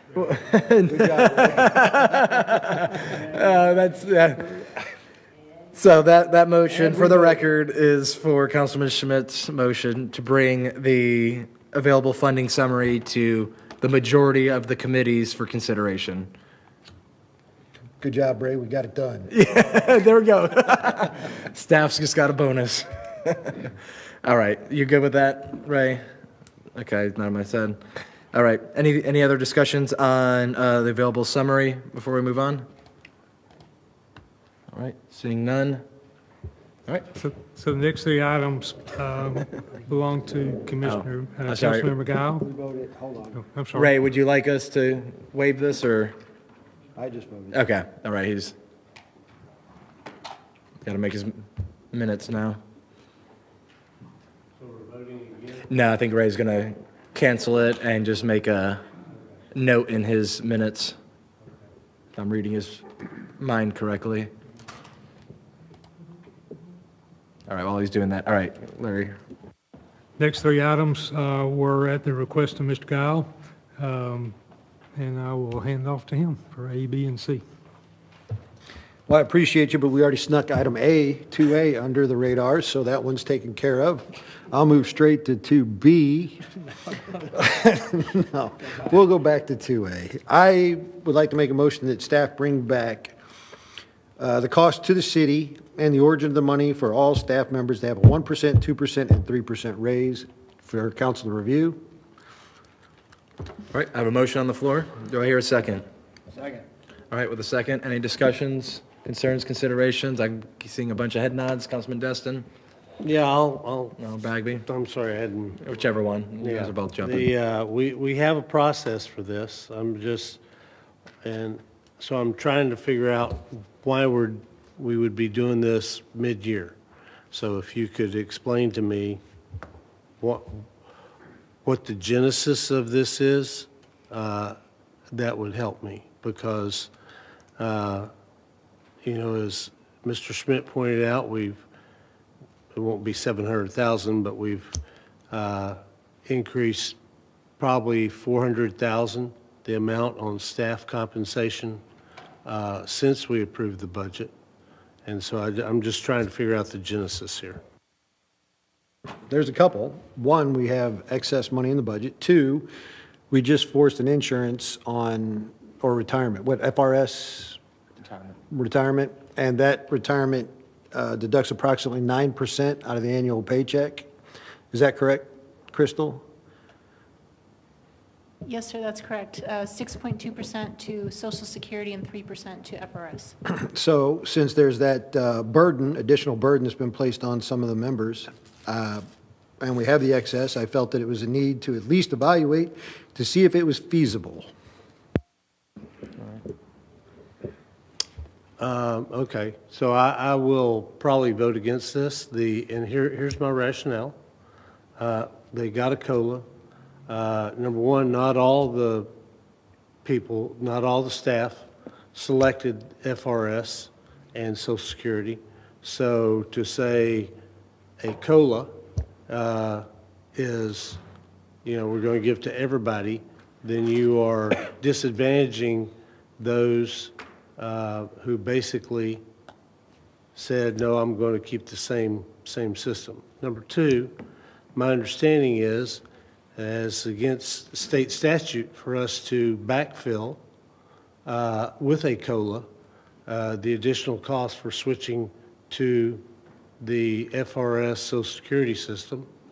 Number three, if we ever wanted to see a lawsuit from the person or the company, I guess, person, that is managing those remaining members of our staff,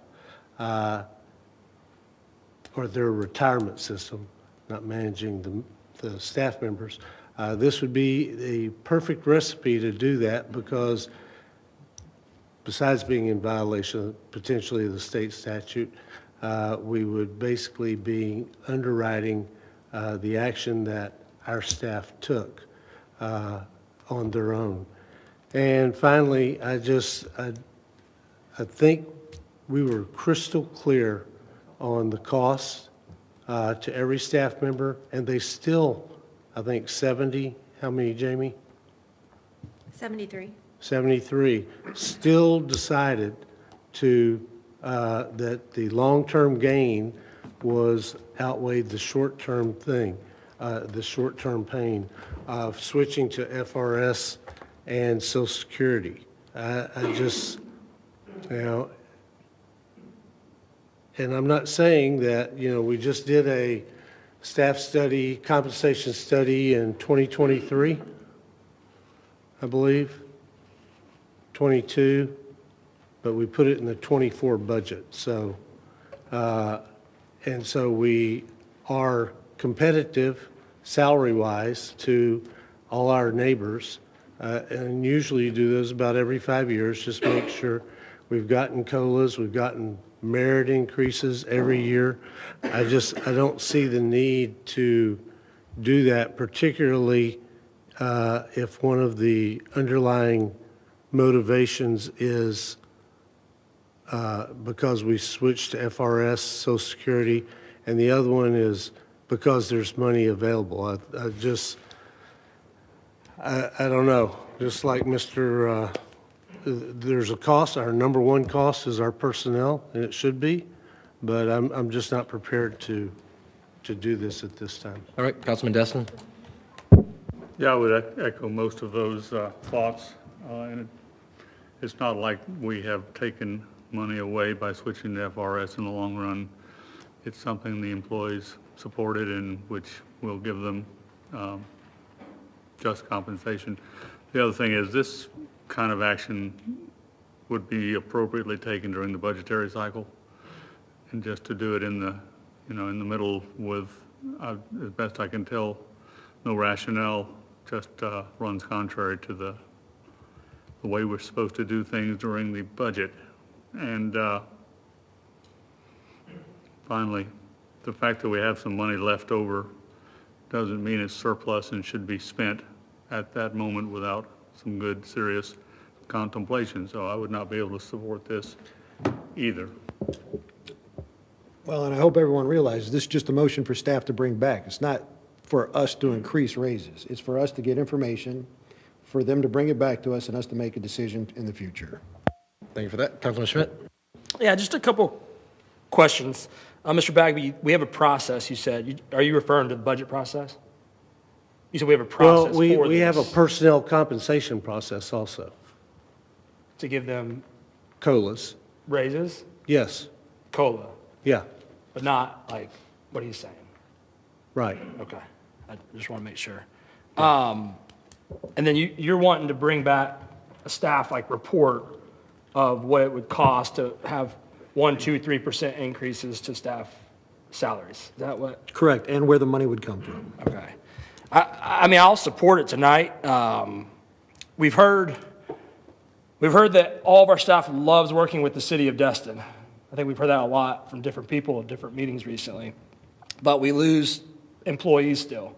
We lose deputy directors. We lose other employees that are high-ranking for one reason or another. I'm sure we could debate that with different staff members, but ultimately, people in the city continue to leave the city, even though a lot of people love working for the city. And we've continued to hear about a pay issue, it sounds like, in recent visioning sessions and meetings and different town hall. What were those leadership things we all did? I did one recently. Destin Forward? No, The Leadership Academy. The Leadership Academy. Yeah, we heard about it there. So there's obviously something wrong still.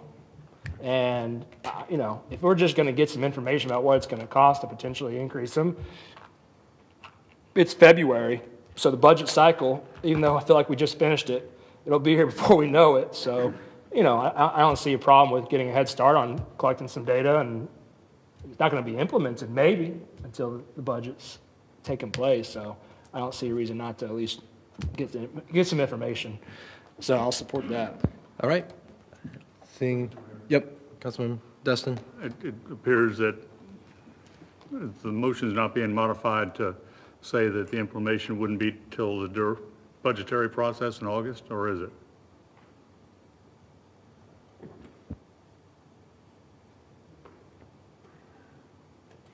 I think this motion is going to pass without me altering anything, to be honest with you. I think it's going to be 3-2, and then we're going to probably have, I don't think I need to alter it. I think we're going to be good. That's just a gamble. I'm rolling dice. I'm rolling dice for the staff of Destin right now. All right, seeing no further discussion, we'll call the vote. for information on 1, 2, 3% raises. Yahtzee. All right, 3-2, the motion passes. All right, 2B. 2B. You're on a roll. The multi-level parking structure.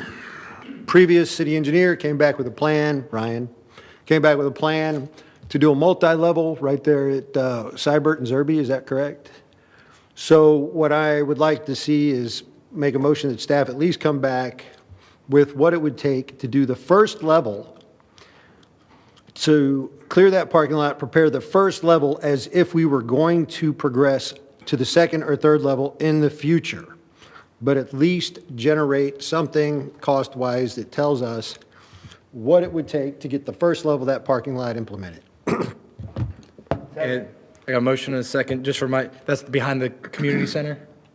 Sir, yes, sir. All right, thank you for that. All right, discussion? All right, Councilman Destin? Thank you, Mayor. Well, at the moment, I think that would be premature. We have no projection of revenue.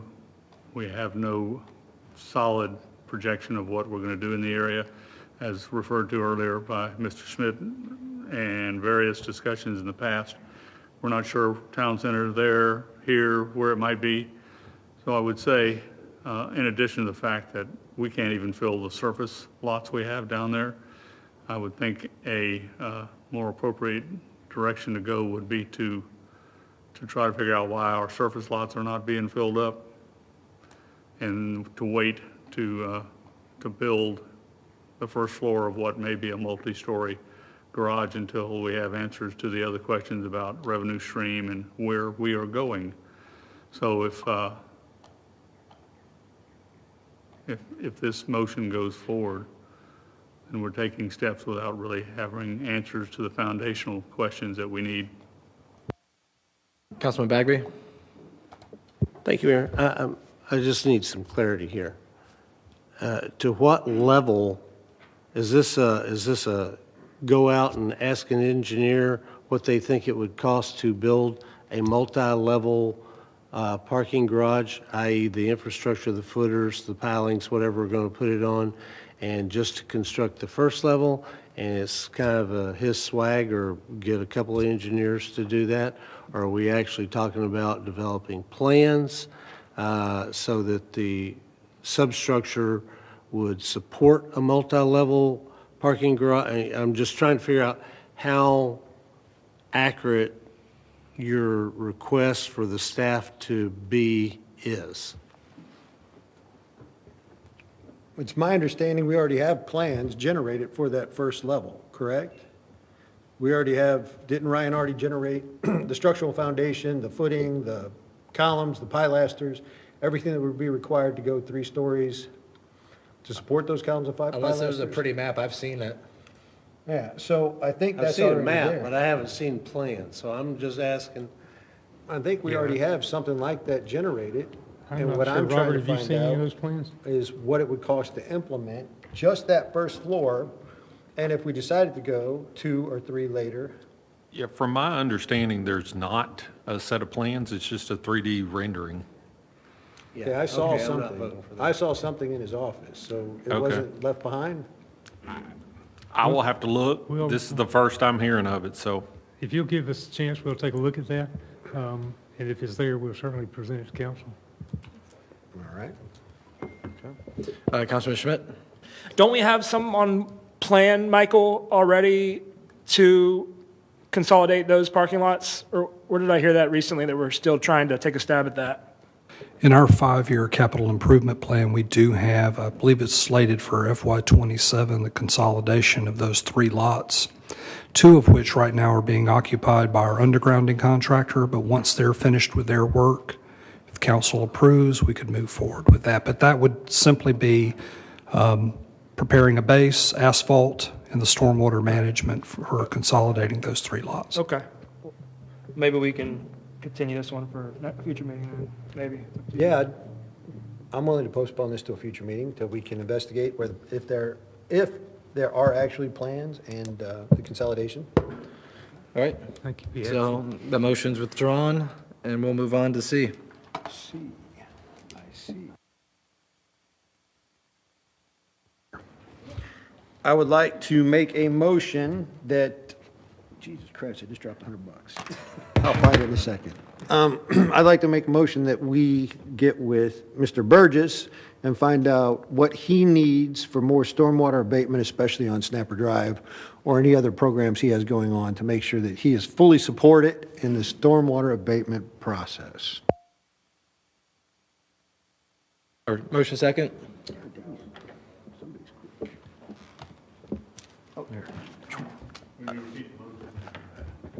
Can you repeat that motion? Ray, can you repeat that motion? I don't know if I have the exact words. I don't think I heard the first part, sir. Okay, then I'd like to make the motion that we, as a council, ask Michael Burgess to give us an account of the exact funding he would need for the stormwater abatement, to include Snapper Drive and some of the other major project he has going on that maybe we don't have enough funding for him to perform effectively or efficiently.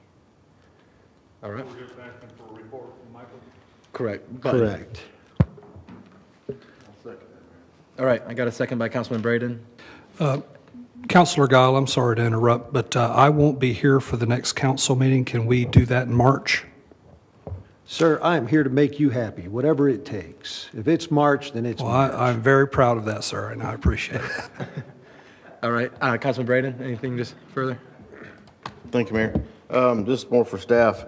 Is it true that the staff of the city spent over $7,000 to go out to that house on Snapper Drive and do That's correct. over $7,000 worth of work that the homeowner wanted done, not that the city staff wanted to do, but what the homeowner asked them to do?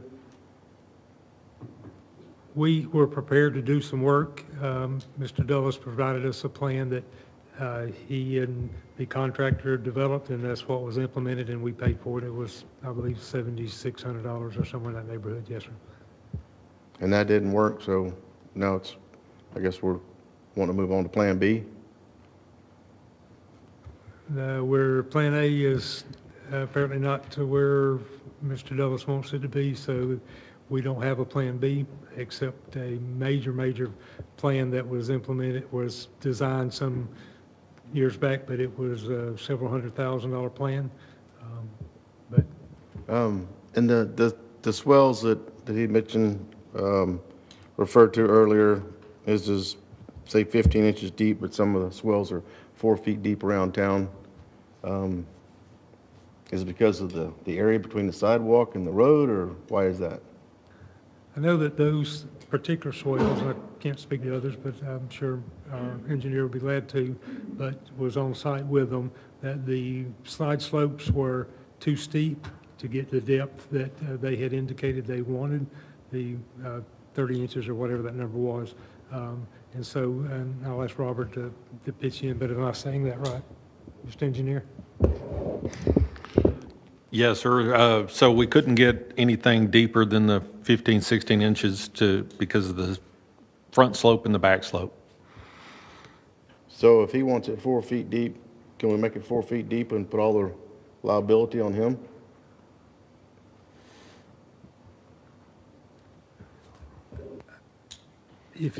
I would suggest if we went 4 feet deep, we would need to find that mechanism to convey that liability. I'm not sure what that would be. Okay, I'm just thinking outside the box. Thank you, Mayor. All right, Councilman Bagby? Yeah, that area in question's in the right-of-way, correct? That's correct, yes, sir. Yeah, okay. In stormwater, there are a couple of issues. Number one's internal, and then external. And so we've been dealing with the external, but not necessarily the internal, although I believe Mr. Dallas did move his downspout by the garage and pointed away from the garage, correct?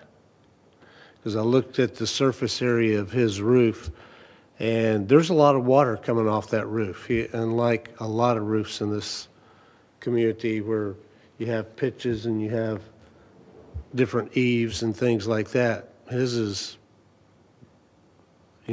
pretty much half and half, half the house is going to the front and half the house is going to the back. And so I would, before we invest millions of dollars, I would say get some about 20 feet of exfiltration tube or get some rain barrels or something on those two downspouts that are in the front of the house, because it looked like it was hard surface by both of those downspouts, the one by his door, front door, or just to the left of his front door, and then the one by the garage door, and put either some 4-inch exfiltration tube wrapped so the sand doesn't clog it up, and bury about 20 feet of that, basically create 2 French drains. That takes all the water coming off the roof and puts it in the ground, which is where it needs to be, as opposed to his garage. So before we go do some multi-million-dollar, let's deal with the internal water generation also, not just the external. And I'm okay if you want to do the swell a little bit deeper. You can't do it 4 feet because that, the right-of-way, then somebody's going to run a bicycle in there or a car and they're going to get killed or damaged. And then guess whose issue that is? That's our issue. So as I understand the motion, I thought we had a stormwater plan and prioritization plan. We don't have one, Michael? Yes, sir. Yes, sir. We have a stormwater master plan that the council approved back in 2022 that identifies about 8 to 10 various kind of flood mitigation projects citywide. Okay, and so I'm very familiar with obviously the one at Four Prong Lake, but there are others, and this is after we spent a couple $1 million in Indian Bayou over here, or spent a significant amount of money redoing the drainage system for Indian Bayou. I'll put it like that. This is after we spent the money, as Mr. Dallas said, doing Benning and Kelly and all those streets. So I guess clarity again, are you wanting him to come back and say, this is the cost to do all the projects in the stormwater plan, to do them in 1 year as opposed to whatever his plan is, or what's the ask here? The task here is for him to tell us what additional funding he would need to accomplish his goal, effectively and efficiently.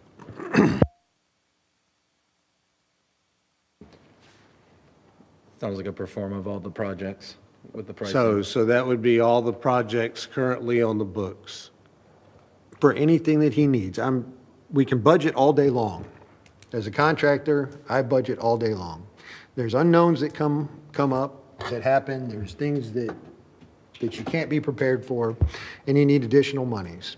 If there's anything like that hindering him from doing his job effectively and efficiently, I'd like him to be able to present it to us, and us be able to provide that funding if necessary, if we all feel it's necessary, for him to do his job effectively and efficiently. All right, Councilman Destin. Yep. My understanding, the motion is that and that Snapper Drive be included in it. Is that correct? That is correct. Snapper Drive is just a component. Okay, and my other observation would be that we are responsible for the water that comes off the right-of-way onto private property, and that's what we need to address, and we need to clearly identify what portions have come off the right-of-way, because that's our responsibility. And so I'm hoping that will be part of this, and that we can move forward to try to stop that water from coming off the right-of-way onto his private property. And so I will vote to have them give us a report and on the other projects that we have within the city that may or may not be properly funded, so we can think of ways to perhaps fund them. All right, seeing no further discussion, we'll call the vote.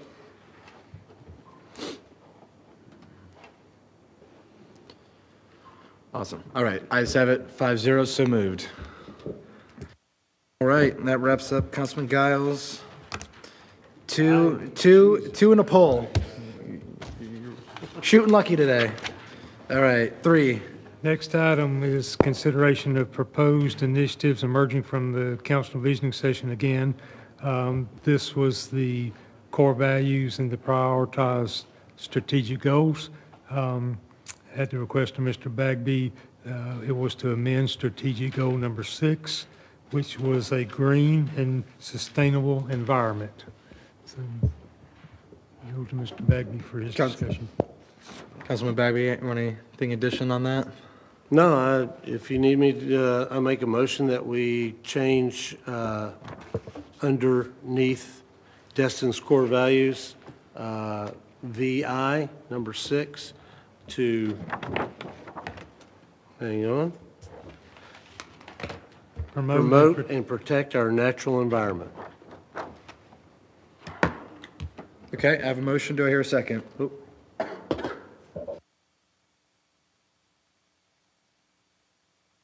All right, I got a second by Councilman Destin. Any discussions? Councilman Guile?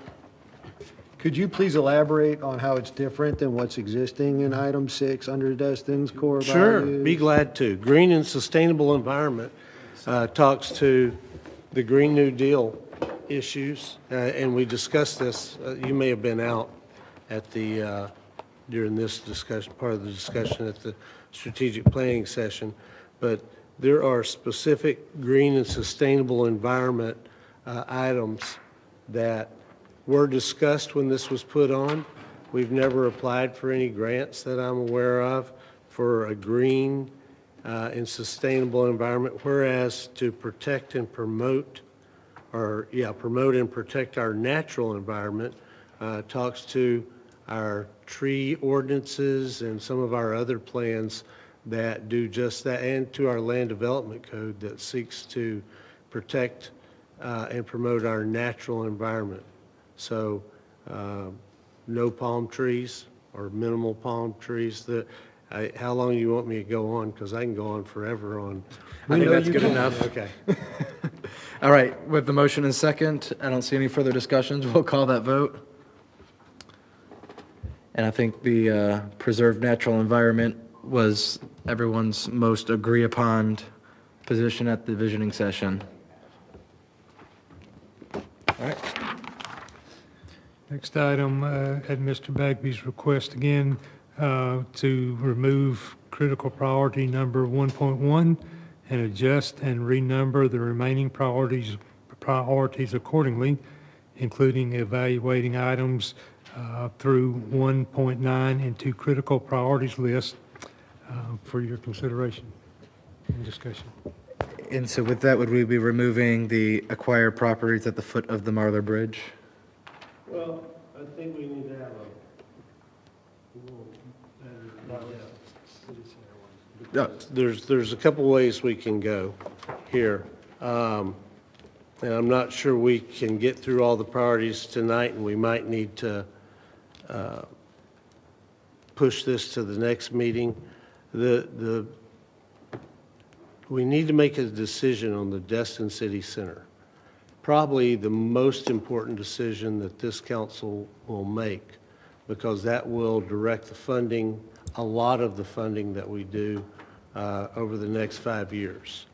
Because we don't have the money, we don't have the resources, and we definitely won't have the resources after the legislature gets done with ad valorem taxes this year to build the city center here as designed and briefed to us with an expanded dog park and a skate park and a new indoor facility and all these new offices for the staff and everything, and to build a city center or something over where the current community center is with the grassed area and the parking and all the things that they envision there.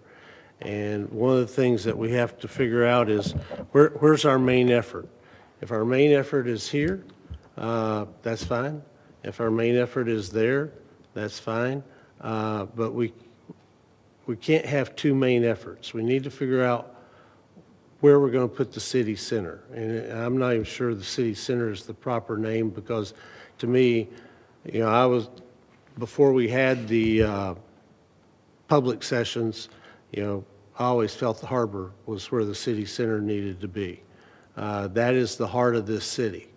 But as I talked with some of our citizens as they put their little dots on the place, the city center probably, and now my opinion is it needs to be here. We have the land, we have the resources, we could actually build everything. You know, when I first started talking to them, I figured that they just lived right over the street, you know, in Indian Bayou or something. That's why they wanted everything here, but that's not why they wanted everything here. They wanted everything in one place. And here was the only place that we could have everything. We could, you know, we could have a museum over there, or we could have something over there for people, you know, people that are at the mooring harbor or whatever we're going to put over there. But really, the city center would probably be best suited here. But we've got to figure that out, because what goes along with that is the expenditure, the long-term expenditure of a lot of money to do even half of what was proposed in the plan if we put the city center here. So that's one of the things we have to figure out. So that's why I was just take it off. On the others, this is not a project list. This is our critical priorities. So we need to clean it up. You know, I think public waterfront acquisition is still one of our top 2 priorities, whether it's on the harbor, whether it's in the bay, whether it's on the Gulf.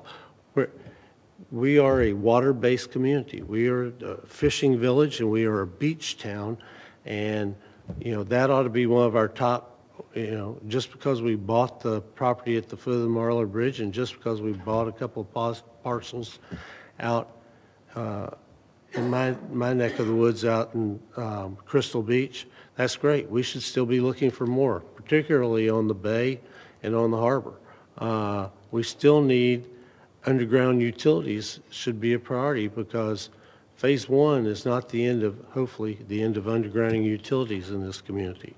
So Stallman and US 98, yeah, I would leave that. Pedestrian access under the Marler Bridge, it's not the concepts. We have a plan, but we need to, if that's truly one of our critical priorities, we need to leave it on there. Parking, we've discussed the 2-lane crosstown connector. It's not done. Really, you could combine that, or you could change that to say crosstown transportation or availability, so that people somehow to improve transfer of people through the town. And then parking options, annexation, you know, I would move, improve our sports parks. That's the priority. It's, we kind of boxed ourselves in on these critical priorities by linking them to specific projects almost in a CIP manner. And that's not what priorities are. Priorities are how you want to do something. So I would say, you know, we probably need to generally do that. Support, you know, I'm not a big fan of support for regional transit and ferry systems. I just don't think we have enough people to make those work right now. The city marina we've talked about, beach nourishment I would keep, because that is a priority for a lot of folks. And then the regional workforce housing initiatives, not one of mine, but if the council wants to say that that's a priority for the town, for the city, then that's fine. But yes, to start out, we need to, I would just take off 1.1, not that we couldn't reestablish it, but we got to make a decision on where the town center is going to be, because that's kind of the future of Destin, particularly when you start talking the expenditure, the type of money that's going to take. All right, Councilman Schmidt.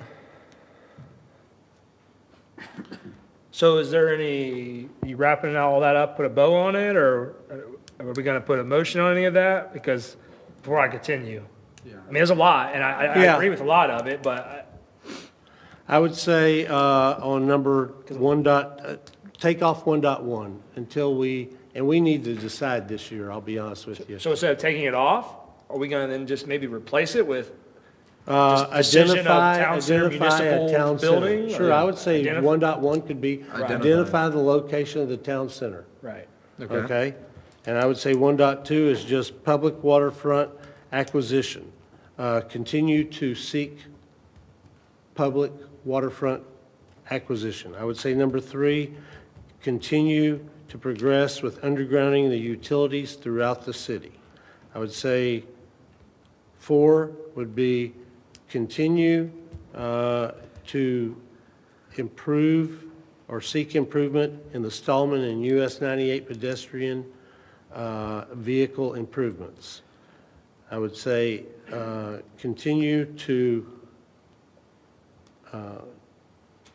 achieve or continue to produce pedestrian access under the Marlar Bridge. Get rid of the word concepts. We have a concept. To that 1.5, if I may, maybe Yeah, even sure. harbor, because I know even from some of the FDOT studies, there's the underpasses for pedestrians, so just safe pedestrian underpasses in the harbor district, or Yep, okay. to keep it more conceptual, not CIP. Yep.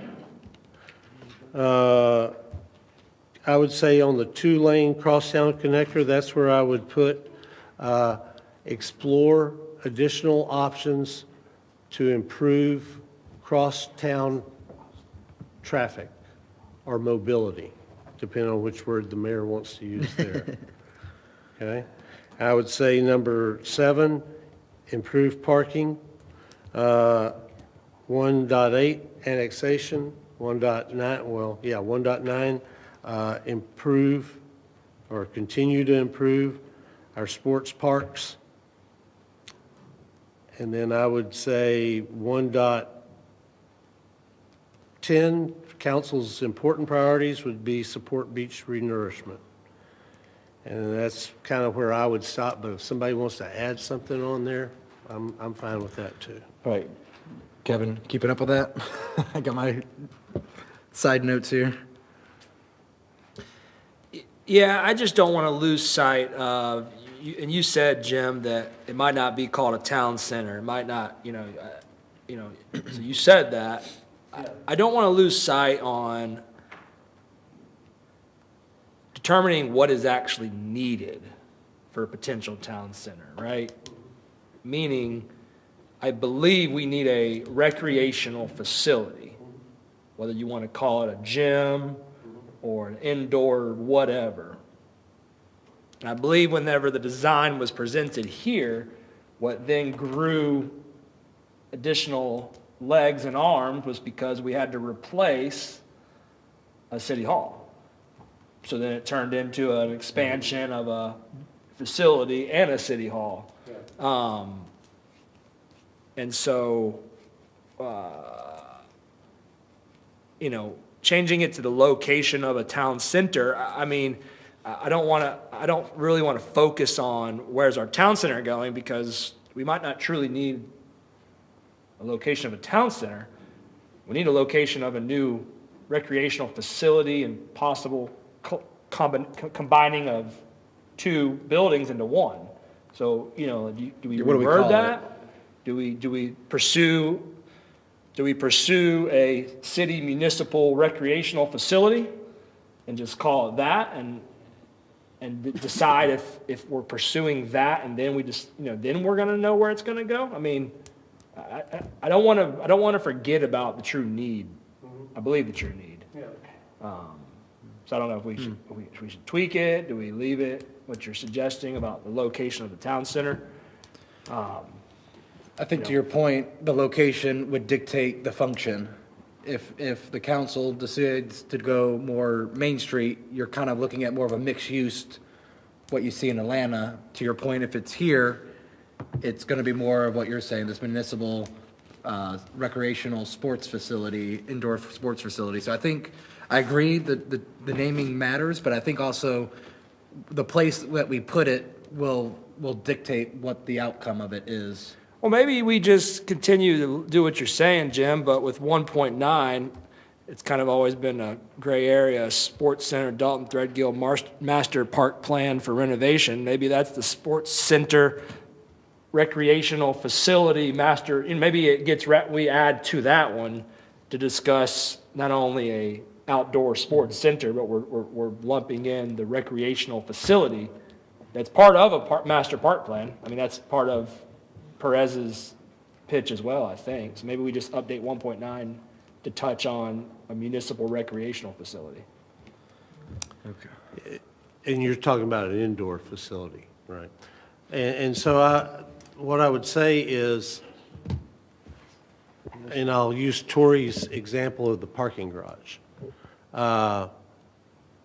When we identify where, then we can identify what. And the what, the first part is, now, you know, everybody probably has a different opinion. Some people think, you know, the expansion of the old city hall into a big staff building or whatever. I think the prioritization in the where will be that indoor, because that's what was the centerpiece in the indoor, in the Perez plan, was the indoor facility, because you could use it for meetings, you could use it for basketball and volleyball and indoor pickleball and all these other things, the way they briefed it. So that's probably the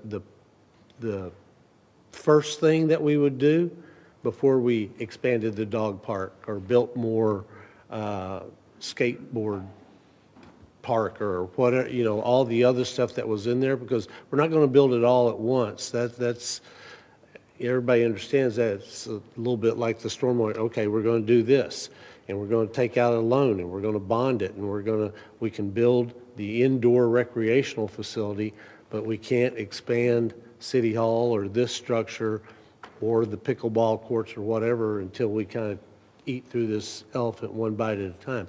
So I would say the where comes before the what, because if we say the what comes first, well, then that leads people to say, well, we got an indoor facility, let's just expand that, you know, expand it, build it over a parking garage or something, you know, expand it out, and you could build it up and then put parking underneath it or parking above it.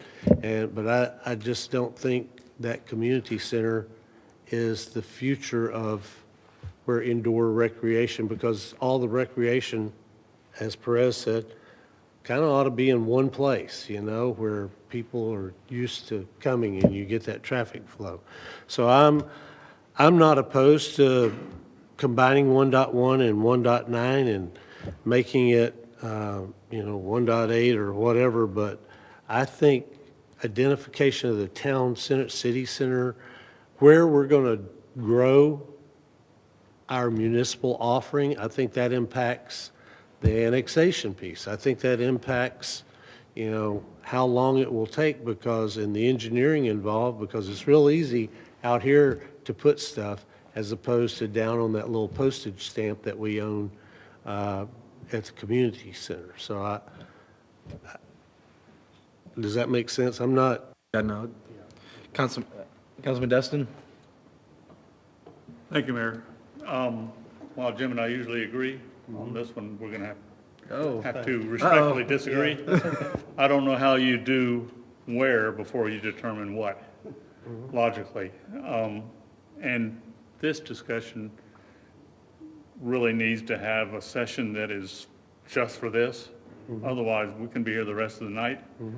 And so I will make a motion that we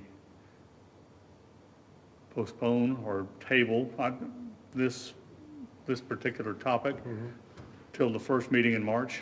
That gives us all time to think and gather our wits, and that it be set aside as a section of that meeting. And if we need to start at 5:30, we do that.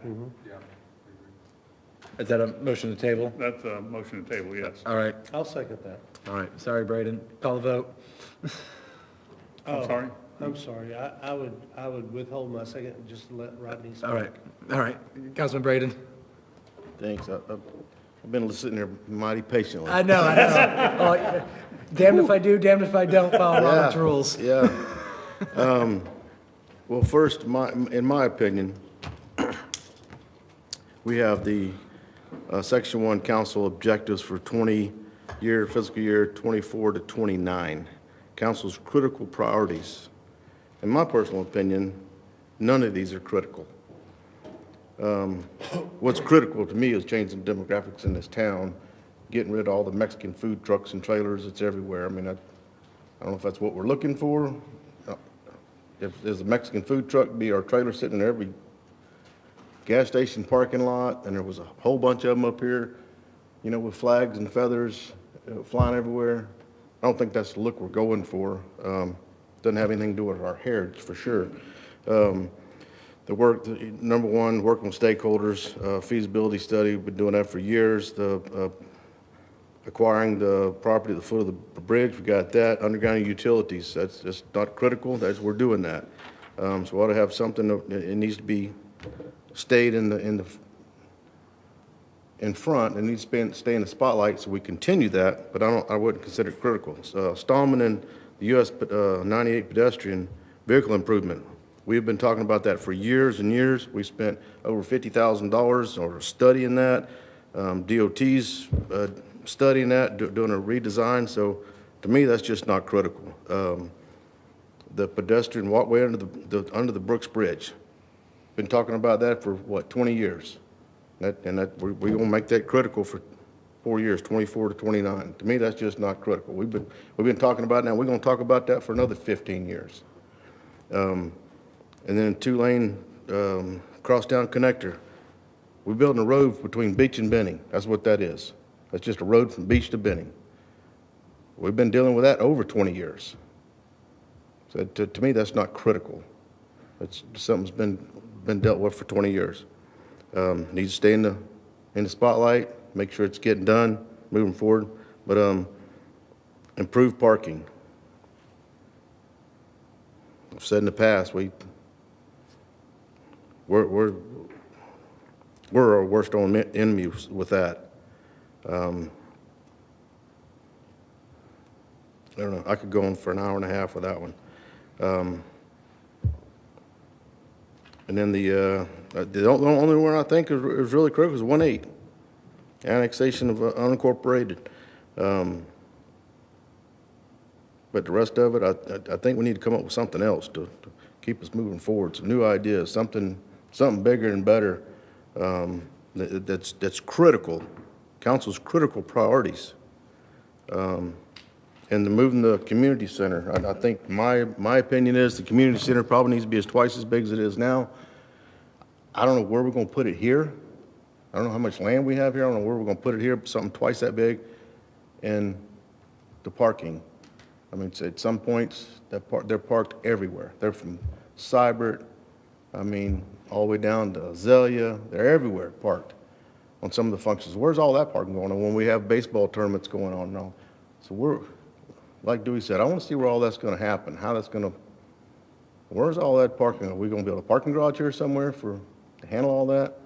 So, I don't know. Like I said, I could go on forever, but in my opinion, we've been here about an hour too long for tonight. All right. Just agenda we got. I'll second the table, call the vote for tabling to the first meeting in March for this specific item. Mayor, Yes, sir. does that include meeting starting at 5:30? You tell me, motion maker. Yep. There is a plan, I don't know if I should mention this, there's a plan to schedule an executive session on that day too. Can that start early or? Do we have an executive session? I was going to call it at the next meeting because it didn't come up until after this agenda was published. But yes, we were planning on having an executive session at 5:30. And you have the State of the Union the State of the City. State of the state, The meeting not before, yet. at the meeting before that, so, Shall the meeting just move to the second meeting in March, yes. if the second will agree? Yes. All right. All right, we'll call the vote.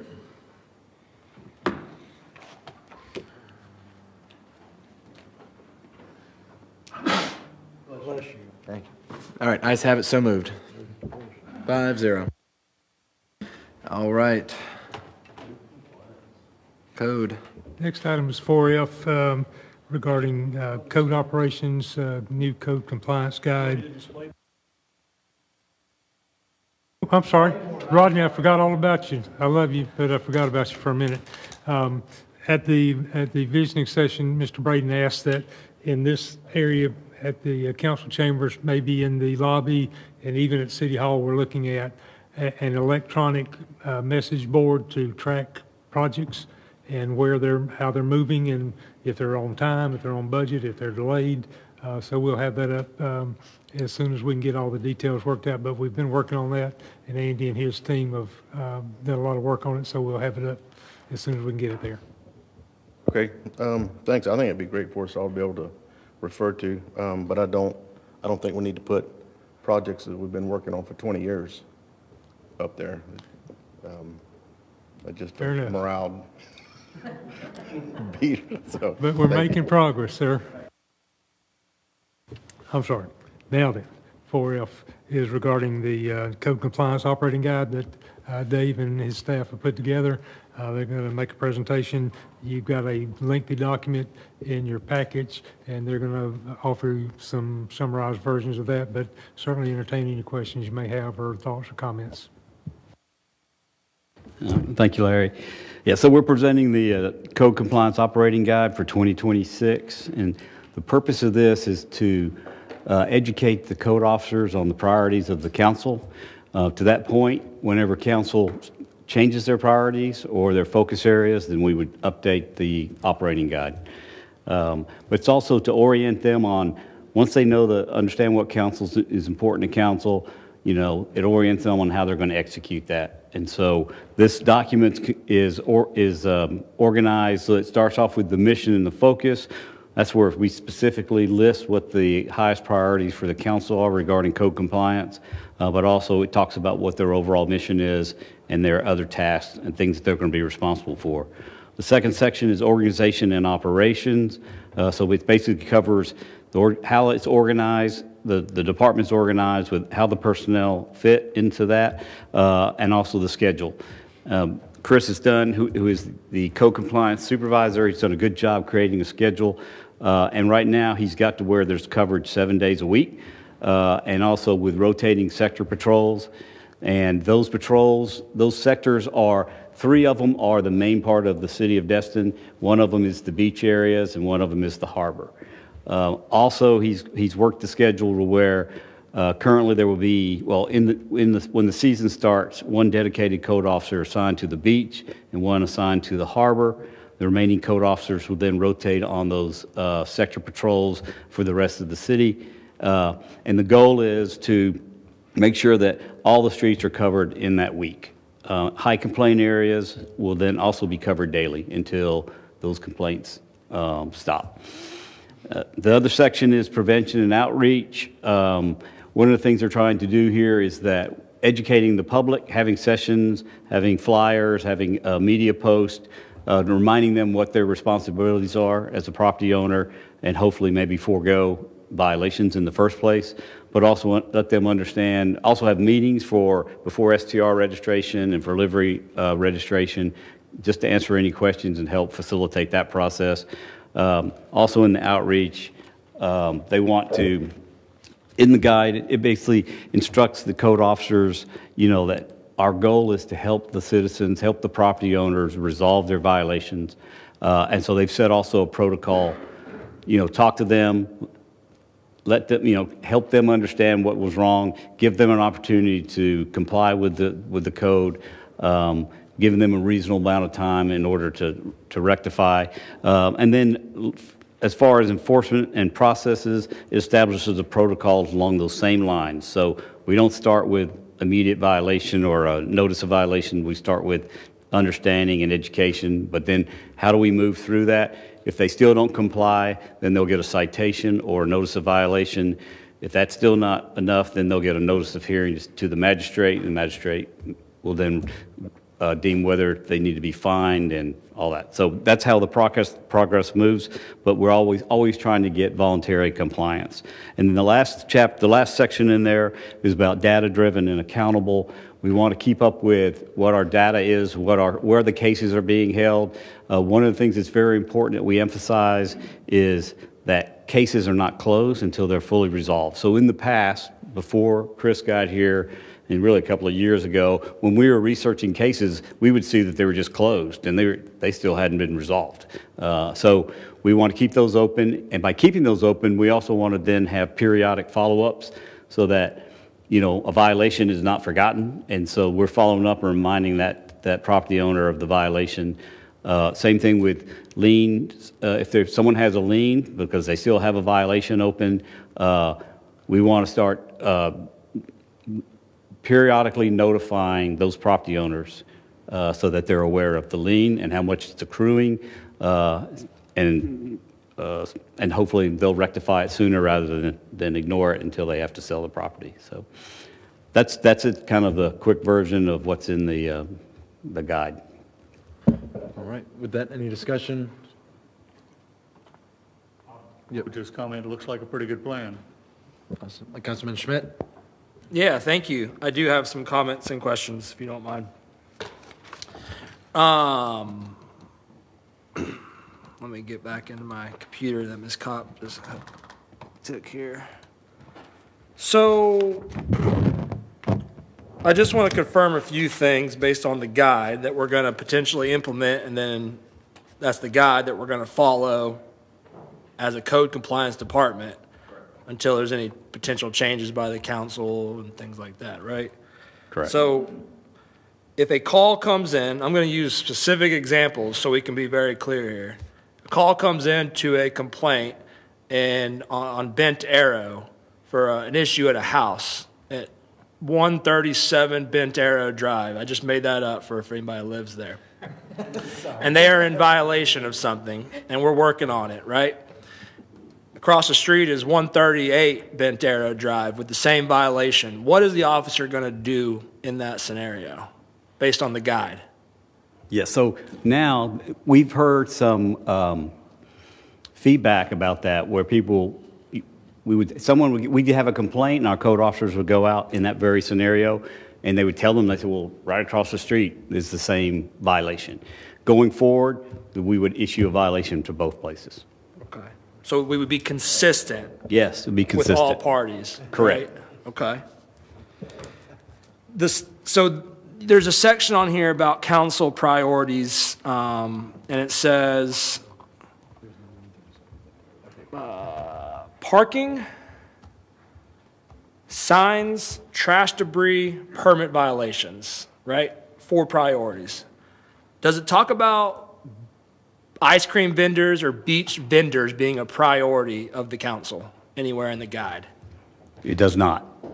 So why are we assigning a deputy or a code person every single day to the beach and the harbor?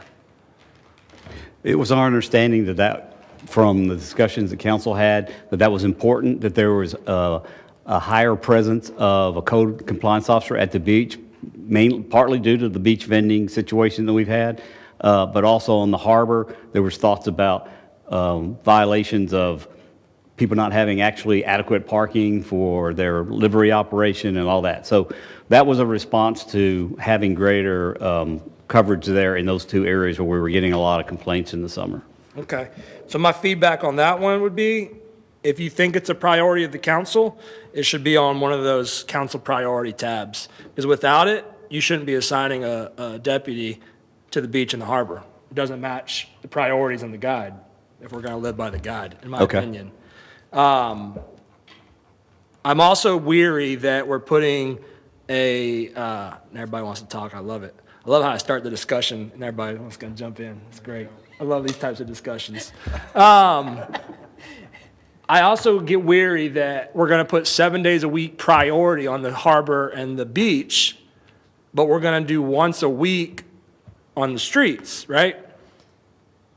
To me, it's backwards, right? It's backwards. If the priorities are parking signs, trash debris, permit violations in the city of Destin, and being consistent across the board and educating and doing all of these great things, we should be putting more people on the streets of Destin as for our number 1 customers, which are our residents, the city of Destin, than doing the beach and stuff. I'm not opposed to doing the vendors on the beach or the harbor, but like I mentioned in my meeting, we hopefully can be smart with our staffing where they're going to the harbor at times that people like that are out there a lot recommend for 3 or 4 hours in the morning and 3 or 4 hours in the evening or something. So we're not wasting a resource all day where I would hope they would be more beneficial. Like you're talking about education and stuff. That's great, because the biggest problem we have, as we've learned with some of our properties in Destin in regards to the junkiness, is once it gets to a certain point, you just can't even do anything anymore. But if we caught it earlier, then we'd be able to fix it. So, you know, I know it doesn't specify exactly how you're going to do the shifts, but I would hope that y'all keep that in mind, that we really think about utilization of the resources and use the experts that are on the harbor and the beach to make sure we're using those people wisely. And if the council disagrees with me, then I would ask them to specify exactly how they want that to be listed in this guide, because to me, it doesn't say it right now. You want to have that discussion? No. And then prevention and outreach, again, I do like that, and I think that's great. Education will solve a lot of the problems, and I'm appreciative of y'all putting the guide together, because we didn't have one. We got to start somewhere, you know. So I'm glad it's here, and I'm going to take it for what it's worth, and I'm going to be optimistic and hope that we'll do it, right? I mean, that's the goal. So like in 6 months from now, we look back, hopefully we're better than we were today, kind of like I talked about previously. Because this is one of the most visual, in-your-face issue departments we have in the city for years that I understand. And the biggest complaint that I hear, is about the consistency across the board for all codes. And that's important to me. So, yeah, that's it for now. Thank you. All right, Councilman Bagby. Okay, so I want to ask a couple of questions, and I'll use Mr. Schmidt's example. So there's somebody calls in a violation at 137 Ben Arrow, right? You go over there, you go, yep, there's a violation. Here's your violation notice, okay? If the homeowner at 137 doesn't come out, the code officer is not looking to see if every house in that neighborhood or next door or across the street has a same or similar violation. He is just responding to the complaint, correct? Correct. Okay, so now if the homeowner does come out and goes, thank you, you know, the 138's got the exact same problem right across the street, then that is a complaint, and that person will get cited also, right? Correct. Okay, so on the beach, and I think, let me back up because I think this is more important. You used the word prioritize, and see, I understood that in the context of earlier discussions of, here's the things we will be proactive in, because we have to identify those things that we will be proactive, that we aren't complaint driven, because the statute allows us to not go and say, oh, please, can you do, you know, this is your warning, here's your notice, now the next time we come out here. No, if we identify areas to be proactive, you can actually go out there and write that time, not a warning, but a ticket. And so when we establish these, and you call them priorities, but I call them proactive enforcement areas, that is different, so that if you have parking in the right of way, you know, okay, well, I'm going to give you a warning, and then if I ever catch, you know, whatever my license plate is, 82E1 or whatever on my car, if I ever catch that guy again, he's getting a ticket next time. No, proactive means if I'm parked in the right of way, you go and you put a ticket on there. And there is no, oh, gee, and I understand we want to get compliance. I understand the various iterations we've gone through in this state, not just this community, on, code enforcement and code compliance and code. So I just want to make sure that these 3 or 4 areas, we're not saying everything is a proactive, go write a ticket now, but we are saying you got signs in the right of way, or you're parking in the right of way, or the trash, yes, that gets you a ticket that day. That doesn't get you a warning, and now I got to put you in the log, and I got to figure out, or somebody else, some other code officer has to figure out 2 weeks later, has this guy ever been cited before for leaving their trash can out in the middle of the street? No, your trash can's in the middle of the street, and we've been directed to proactively enforce these 3 or 4 areas, right? Do we understand? Yes, if that's the way council wants us to handle that, then we will handle it that way. Yes. Okay, that's the way I thought we were handling it. Maybe I misunderstood. On the beach, I guess the lifeguards told us they wouldn't help us out, probably. Haven't heard anything. No, we did hear. Huh? They actually said that they would be willing to notify the city in egregious situations. Thank you. Okay. Going to be on the contract for the next month. Okay, good. So see, progress. Now the lifeguards are going to call you, whoever we designate, Larry, somebody, and say, hey, you need to send the code guy because we got ice cream people walking with their trailer. I'm fine making vendor enforcement one of our top 4 priorities for proactive enforcement. That's all I'm getting at. Everything else can be complaint driven. Everything else can be, you got your warning. Now you got to do it. You got 30 days or whatever y'all give them to make it right. But there are some things that it's particularly in a resort community. Yep, okay, I come down from Georgia. By the time you figured out that I'm the one that parked in the right-of-way 3 days last week, I'm back in Georgia for the next year. So, all right, thanks. Just to kind of, the flip side of that is you have some of these communities, and it's not right or wrong, I guess, but when you have the residents doing it, and now they come up in arms and they have 3 vehicles in a 2 parking lot driveway because everyone uses their garage for everything but a car. What's our solution? Are they going to get a ticket every day? Because I feel like that's when we break down and don't become consistent like we kind of agreed at, or there seemed to be agreement at the visioning session of we got to stick to our guns, we got to do this. But then a situation comes up and then it's like, oh, well, what do we do? I'm just trying to almost play devil's advocate, not to draw this out, but I'm afraid we say ticket every time. Next thing you know, we have a party for New Year's at the local's house, and now we got 20 cars lined up on the right-of-way. Are they all getting a ticket? And is there going to be 20 people here saying, what the heck? And we had that conversation today. Awesome. For a Super Bowl party. You go in, that is a one-time thing. Now, if you are a wedding venue and every dang Saturday, you got 40 cars I'm talking like a parked on my residential, street. not a turn and burn Yeah. short-term rental. I'm talking, more hosting a once a year, whenever that party is. What does that look like? Yeah, I mean, I kind of feel like that's maybe, I have to give that some thought on how we would write that. So we are still being consistent and we're not being arbitrary.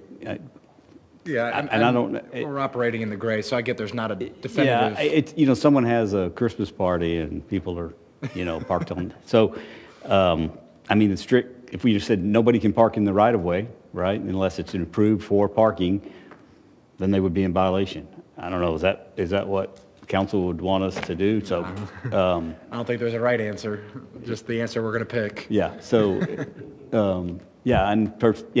So there's judgment involved in all of this, but but if you're asking me, you have to be consistent and across the board at all times. That would be my official answer. All right, I'm going to get to my parents' house a little early so I'm not in the right of way when you guys come by, because that's going to happen. All right, Councilman Guile. First, I wanted to thank council for approving the registration fee on the short term, because that's going to help pay for some of this coming up. I think that was probably one of the smartest decisions this council's ever made. Second, I want to just give a fair warning, and I kind of talked to you about this before. We have a citizen that is an honorary code enforcement citizen that lives on Holiday Isle that does an amazing job of reporting violations. And coming up very soon, you're going to get a lot of calls, a lot of emails, and a lot of texts, and we're all going to be copied on them. So just be prepared, whatever your contingency plan is, to be able to handle that Holiday Isle traffic. Councilman Destin.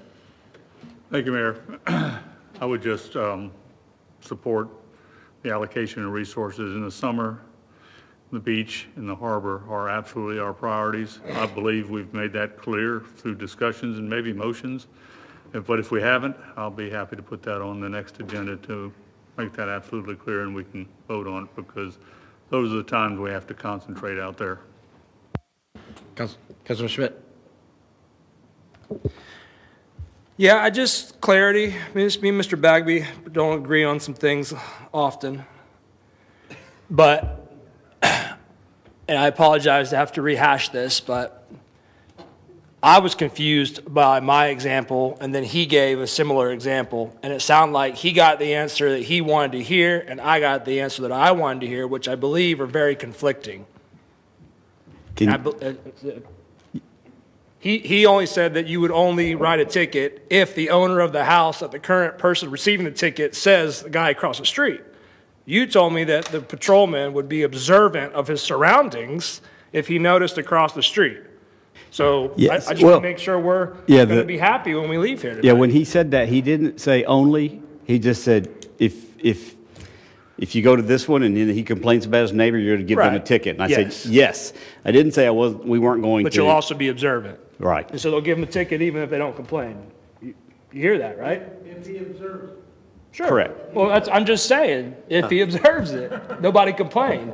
Typically, they don't observe, they go. Well, they should. No, because I don't want them walking the neighborhood to see if everybody closed their trash can lid. I say they're walking back to their car in the driveway and look up. It's called being observant of your surroundings. I mean, this is what our code officers should be doing, right? Yeah, but I don't, my experience with a lot of observers is they aren't observant.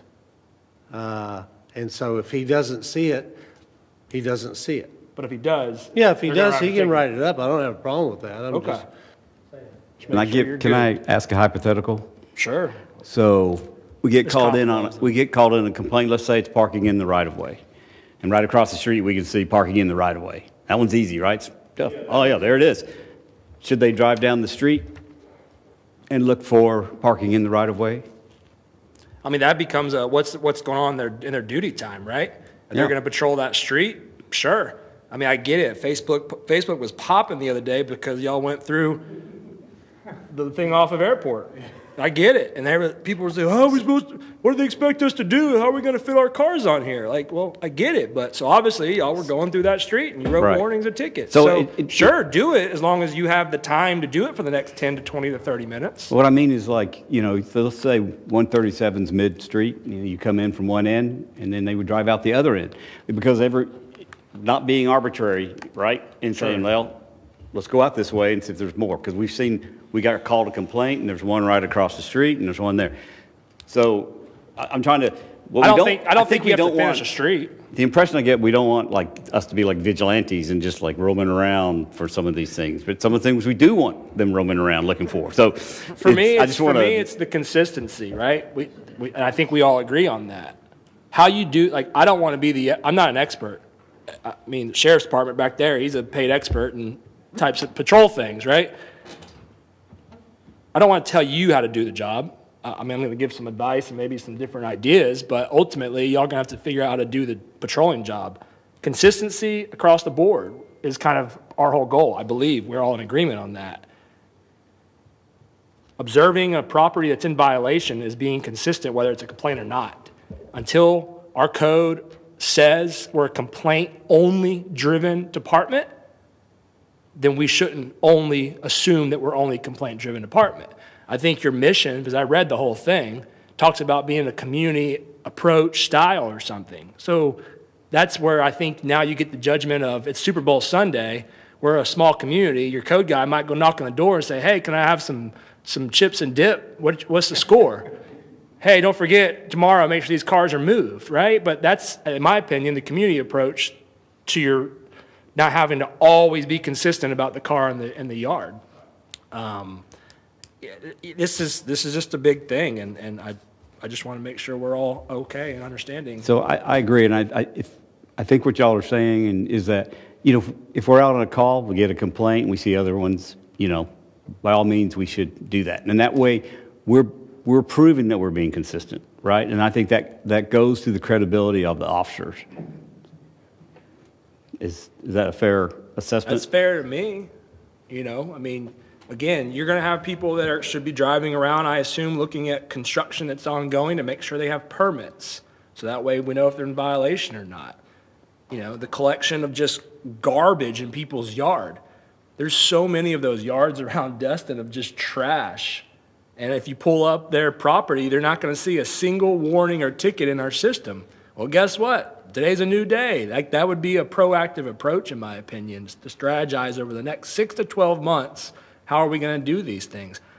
Maybe I'm wrong. Ms. Kopp can speak to Mr. Bagby about the law, about we can only immediately give them a ticket only if it's a council. I think you said something about if we say it has to be directed. I think code has the ability to give a ticket. There's different types of tickets. There's notice of hearings, there's notice of violations, there's all sorts of things. And I'm not even going to begin understanding all those rules. That's why we have our amazing attorney here. But I would use what you can to the best of your ability. Sorry, I'm just rambling now. It's getting late. Sorry. Councilman Braden. Thank you, Mayor. If there ever was a critical priority for the council for this community, it is the harbor. There can be a code compliance officer, whatever, on that harbor, full-time, 7 days a week, 10 hours a day. I mean, this was my baby years ago. I went to the city manager's office several years ago, pulled 3 files from one piece of property, which has several BTRs, just pulled 3. All 3 of them had the same piece of paper, just like we all have this same piece of paper here sitting on our desk. Same piece of paper with the parking, the same writing on it, and that had the same parking. Claim this is all my parking I need. And pull up the next folder, same piece of paper. I'm claiming all this there's like 60 parking places on the entire piece of property. I'm claiming all of them. The next piece of paper, same thing. So that's what I'm talking about when I'm saying that, we're our worst enemies. We keep issuing these BTRs and we don't go down there. That's what I told the city manager years ago when the council approved us having a code compliance officer on that boardwalk every day. Go get development orders on a piece of property. Go see what's supposed to be there and what's actually there. And then when you get done with that one, pick another one. I don't care if you throw in dice or whatever, just pick one or just start at one and go to the other. I like what you're doing with the code. I think we need to be more proactive, just like the stuff is on social media. Everybody's all, been out of shape. But sadly enough, the council is going to tie your hands the closer it gets to election. It's just a fact. I won't, but it's year after year. People start complaining, they want those votes, and they're going to tell you just quit doing what you're doing or whatever, you need to lay off of it. If I was you, I don't know what I would do. I'm like, well, all right, we'll just sit in the office and eat bonbons, I guess. When y'all get ready to, after the election, y'all decide y'all want to get back on code compliance again, you let us know, we'll go back to work. I don't know what you're going to do, but that's coming, I can promise you. So I like your plan. I hope you stick with it. I hope the council sticks with it. Because We do. We need, there's a lot of just get, like Kevin said, it's just getting out of hand. It's going to get to the point where you just can't reel it back in anymore. Thank you, Mayor. Sadly, I think it's true. That's just funny. My only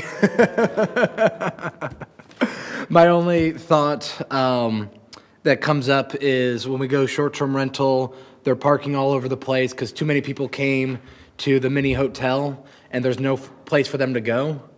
I just think there is a solution in our mobility plan for the parking lot that's in the power line easement over at FPL.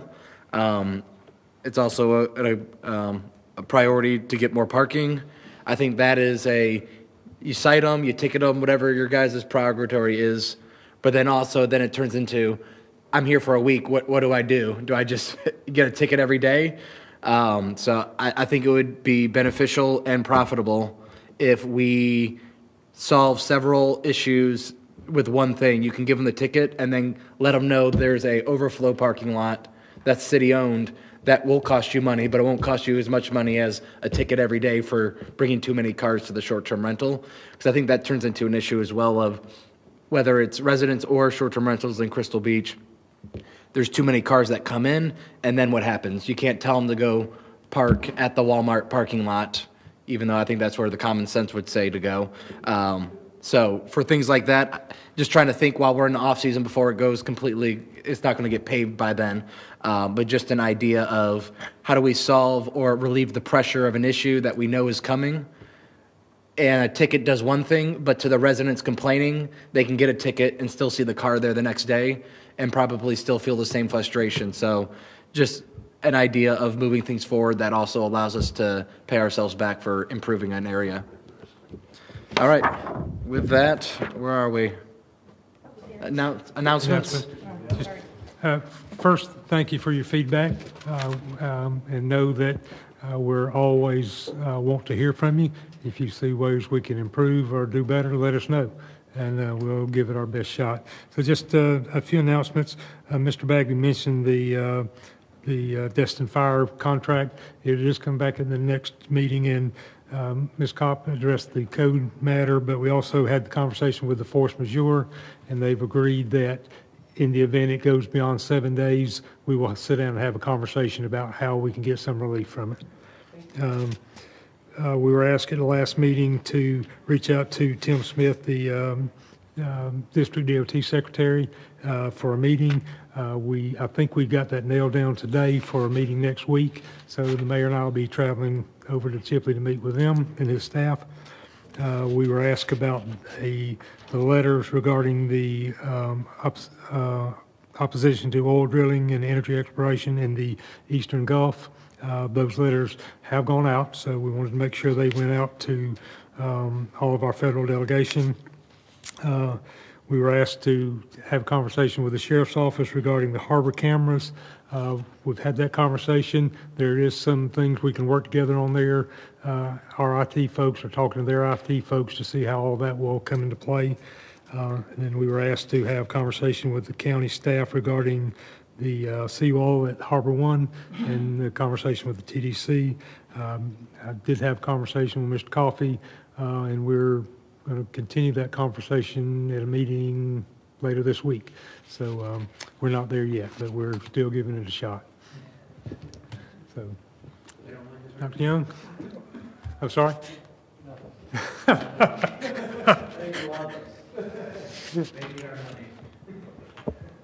I only have 2 additional announcements to add. The first is that the data has been completed by Cherry Communications regarding our annexation survey, and that information, of course, has been passed on to all of you. Quick highlights: the margin of error was 7.6%. There were 151 completed surveys, and while 2% asked not to answer their general view of the area being annexed, we did have 98% answer. 31.1% of those strongly supported or somewhat supported the idea of being annexed. 44.4% strongly opposed or somewhat opposed the idea, and 22.5% were unsure. And again, the data is broken down into areas and neighborhood and such for you all to digest more. And then lastly, the State of the City address by Mayor Wagner is going to be February 17th at 5 p.m. here in the annex, and the public is absolutely encouraged to attend or join in on the live stream to hear what he has to say. Please note this is a Tuesday as opposed to our regular scheduled Monday council meeting. So Mayor Wagner will give his State of the City address at 5 p.m. and then we'll have our regular council meeting that night at 6 p.m. Thank you. All right, Ms. Kopp, public hearings. Thank you, Mayor.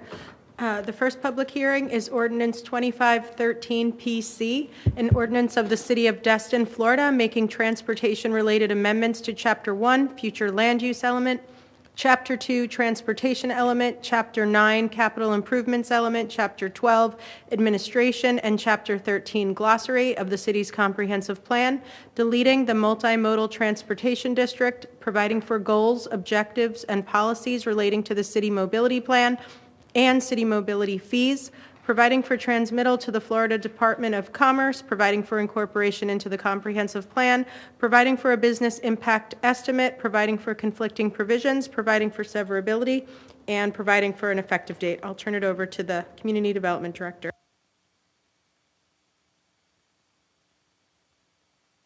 Yeah, so this is the second time, this is second reading, and you had already a second reading on this, but then we subsequently found out that it was supposed to go to Department of Commerce between first and second reading, so we sent it to them, and they provided comments. They were suggestions, they weren't mandatory, but we felt like they were good comments, and we've incorporated them. Basically, one of it is the way we refer to in the comp plan, how we refer to the mobility plan. They wanted the version in there and the author and the date, so that I think that's a good idea. We've made that change. The other one, there was a chapter with a chart that had level of service. This is unregulated level of service. It did not have specifically mentioned vehicles, and they suggested that we do that. And so staff added a column for vehicles so that it covers vehicles as well as pedestrians, bicycles, and transit. And also, while they were in there, they cleaned up the chart and got rid of some old dates and things like that. Those are the only two things that have changed since you guys approved it before the second reading. All right, thank you for that. With this being a public hearing at this time, if anyone wishes to speak on this specific issue, this is your time to do so. Seeing none, I'll close the public comments for 2513 PC and entertain a motion from council. Mayor, I move to adopt proposed ordinance 25-13-PC as presented. Thank you for that. I have a motion. Do I hear a second? With a second, any further discussions? Seeing none, we'll call the vote.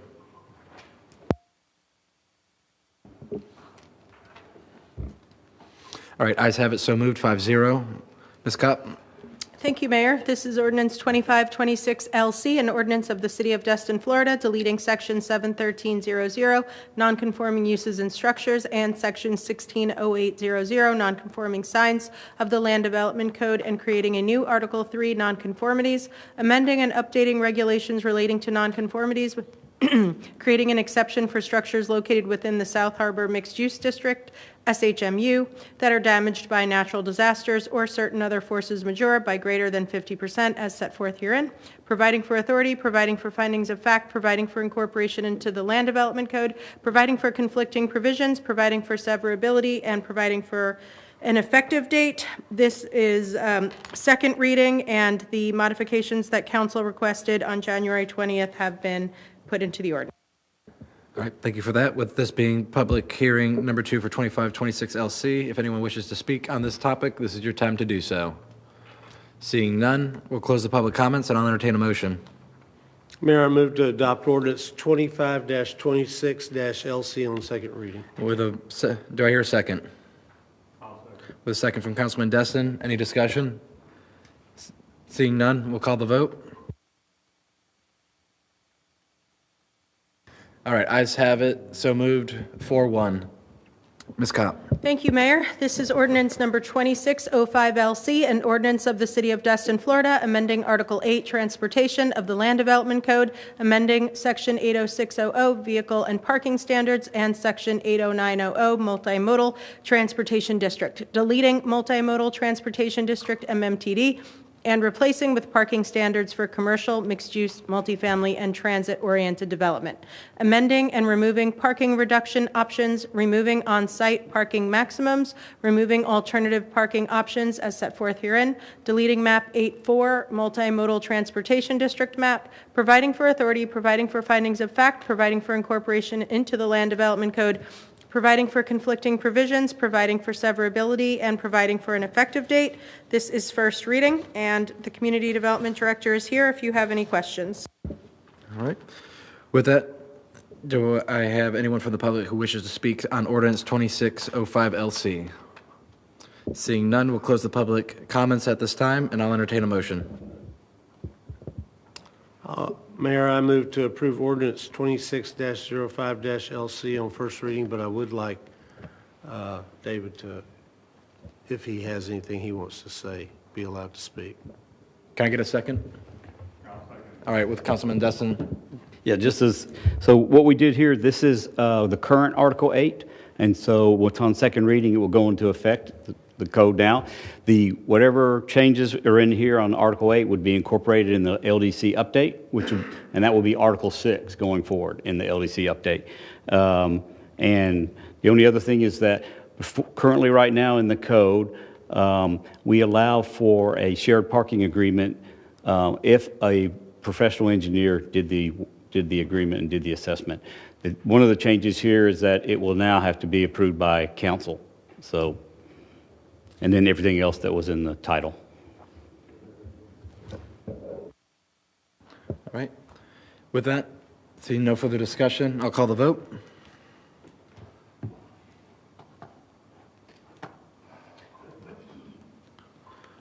All right, ayes have it, so moved, 5-0. All right, going down the list, Councilman Braden. Thank you, Mayor. All right, good deal. Councilman Destin. Thank you, Mayor.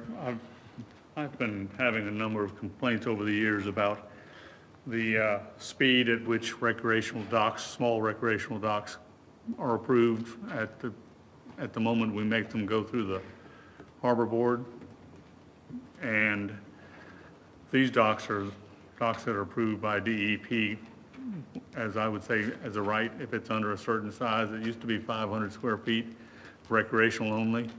I'm not sure if they've changed that standard, but that's a small dock. And we've had a number of people over the years that had to wait months to get their permit to build their dock at their house. Many times because there was no quorum for the Harbor and Waterways, whoever it is that we were sending them to. I've tried to figure out what it is we're trying to accomplish with that. These permits are issued by DEP, like I said, as a right as long as they're under a certain size and they're recreational in nature, not commercial. I understand having Harbor and Waterways review the commercial and large docks that are over the side, but to delay people sometime for months over a small recreational dock just doesn't make sense, and I don't know what the utility is. So I would ask that this be sent to the appropriate committee, I guess that would be Community Development, to come back to us and make a recommendation on allowing those small recreational docks to be permitted, much like you would get any other permit without having to go through Harborways or put on the agenda for us to approve. I really don't understand what we're trying to accomplish with these little docks. When you said committee, did you want it to go to staff for their thoughts, or did you mean like LPA and advisory board committees? What's the procedure that you think we need to go through to stop making these folks go through this extended and complicated procedure? Probably staff first, but they will necessarily take it to the LPA anyway. But if you want staff to bring it to council first, I'm just trying to clarify how quick you want it to move. If you want it to go as quickly as possible, we'll go straight to LPA. I would say that it needs to be quickly because I don't know what we're accomplishing by making them go through this process. So I'll make that in the form of a motion that we send it to staff and then they take it to LPA and comes back to us. All right, I have a motion. Do I hear a second? Second. All right, any discussions? Yeah, I have. Yep. Just a quick question. Is this an ordinance? What is this process? How's it codified? I was referring to an ordinance because what Councilmember Destin is talking about would require an LDC change. Okay, So we would have staff bring that to LPA and then to you all. okay. But the change that you're going to bring is that if it has FDEP approval and it's under a certain size, then the community development director or somebody on the staff can approve it. Exactly, it won't come Okay, to any boards. okay, I just want to make sure we're not just sending it to another. No, I meant the ordinance. All right, any further discussion? All right, seeing none, we'll call the vote. All right, ayes have it, so moved, 5-0. Anything else, Councilman Destin? All right, thank you so much. Councilman Bagby? Thank you, Mayor. All right, Councilman Guile? No, sir, thank you. Councilman Schmidt? Yes, sir, I do have a few things. Of course you do. There was, well, hopefully some positive stuff. There's some local families that are wanting to do some business or something in the industrial zone, and there's some current code written that are possibly preventing them from similar to the dock situation, it sounds like, a smooth channel of trying to do things to better our community. So I would like to have staff draft an ordinance and take it to LPA, basically a similar situation here, that's going to allow recreational complexes in the industrial zone and to have specifically parking recommendations that take into consideration batting cage, recreational square into the parking requirements for square footage. And this, I believe, will allow them to something that makes more sense versus what our current code says. It rewrites our code to fit real life situation. I think that makes more sense. So I'm asking to take it to LPA and then bring it back to us. All right, I have that in the form of a motion. Do I have a second? All right, seconded by Councilman Braden. Discussion? Yep, Councilman Destin. I know that staff's been kicking this around here recently, and this is in a CRA, right? Or no? Yes. Yes. I think Yeah, it's town town center. center. This is directed to our city attorney? Yeah, it's on Airport Road, what he's referring to. But what you're really saying is it would affect the whole industrial district, which is a very small part of the city in reality anyway. Talking about allowing a recreational facility in the limited area of industrial. Yes, and so we can go forward to make this happen through this procedure? What would happen is, so there is a potential applicant in the city that has reached out and met with staff and apparently is talking to some of you, but they want to do a recreational facility. It's currently prohibited in the zoning district. So this would allow it as a permitted use.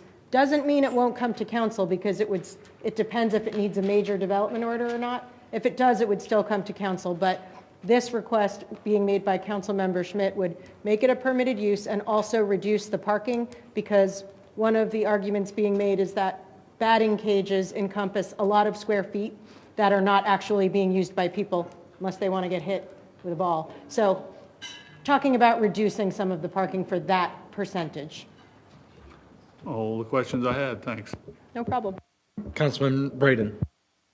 Yeah, they reached out to me as well, and I thought it was ludicrous that they was having to require 70 parking places for 4 batting cages. I know they got a large facility there with, using probably a third of the square footage of that building, but that was just crazy, and it's kind of like the AMVETS, they only got probably 10, 12 guys that, same people that show up there every night, and we're making them have, I don't know what it was, 80, 100 parking places or something. So I'm glad you brought it up. We need to do something with it.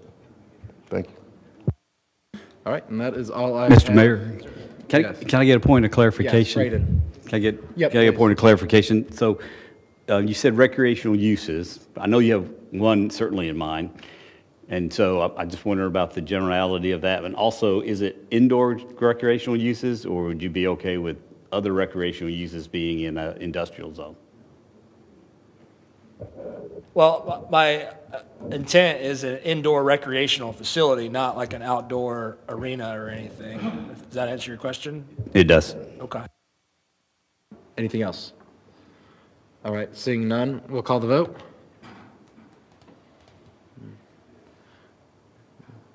We're going to court-martial Councilman Guile.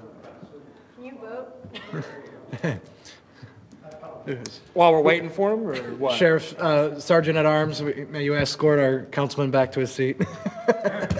I was answering questions from a concerned citizen. I apologize. All right, ayes have it, so moved, 5-0. Great. Another item, in the spirit of strategic goals and initiatives of needing parking still, the new owner of the 446 Calhoun property has reached out again. That's the property that we were under contract pursuing. And there is discussion about seeing if the city is still interested in pursuing to buy this. And there's been some initial conversation about zoning requirements and things like that. And it sounds like there's another possibility to seek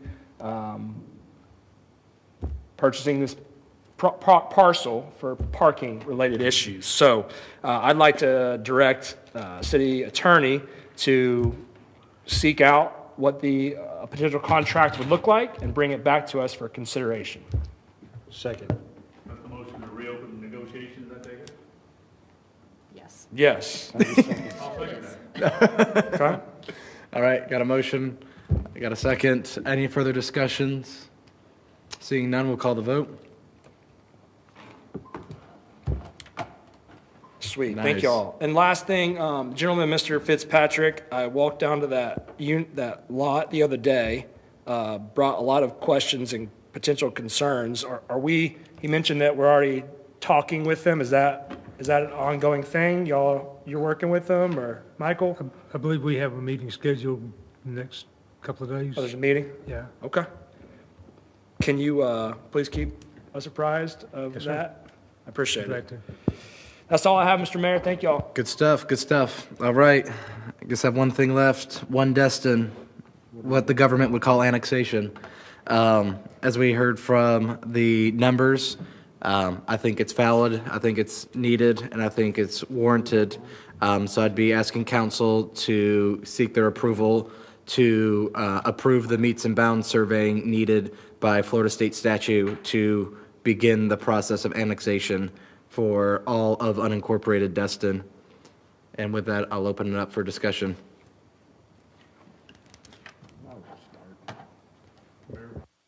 Councilman Destin? Oh, Councilman Guile. No, go ahead, Councilman Destin, please. Yeah, confuse me. I was just trying to verify that the meets and bounds description would be the original ones that accompanied the incorporation until they were taken out, which would encompass all of the unincorporated area from the county line back this way. That would be my intention, is to do it all in one swoop. Yeah, I support that. And if you need a motion to that effect, Yes, I sir. will make it. All right, Councilman Destin, thank you for that. I have a motion. Do I hear a second? Second. Seconded by Councilman Guile. Councilman Guile, any discussion? No. Thank you. Councilman Bagby. So when this comes back up for approval, could you have us a chart that shows the neighborhoods, shows how they voted for, against, unsure, what, the way you've done, but just a single chart so that we can see, because a couple of those neighborhoods seem to be more strongly opposed than others. And so I'm not sure we're not on a fool's errand if we're trying to get every one of them, as opposed to the ones that we reasonably, if it's 50-50, we can probably get that. But if it's 70-30, we're probably not going to get that. I mean, I'll just be honest with you. So not sure we want to lose just because we overextended our reach, if that makes sense. Fair enough. Councilman Destin. The only thing I'd point out is there are still state statutes that prohibit creating enclaves, which is, I'm afraid, what we would create by carving out sections according to neighborhoods, but that's an issue we can have the city attorney look at. All right, thank you for that.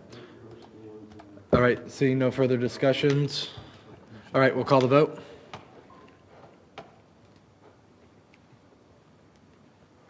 All right, ayes have it, so moved, 5-0. Thank you for that. And that is all I have. Ms. Kopp. Nothing, Mayor, thank you. All right, public comments. Final bite at the apple, anyone? Pure entertainment? Awesome, you're my kind of people, hanging on with us the whole night. All right, with that, where's my gavel? All right, city council adjourned.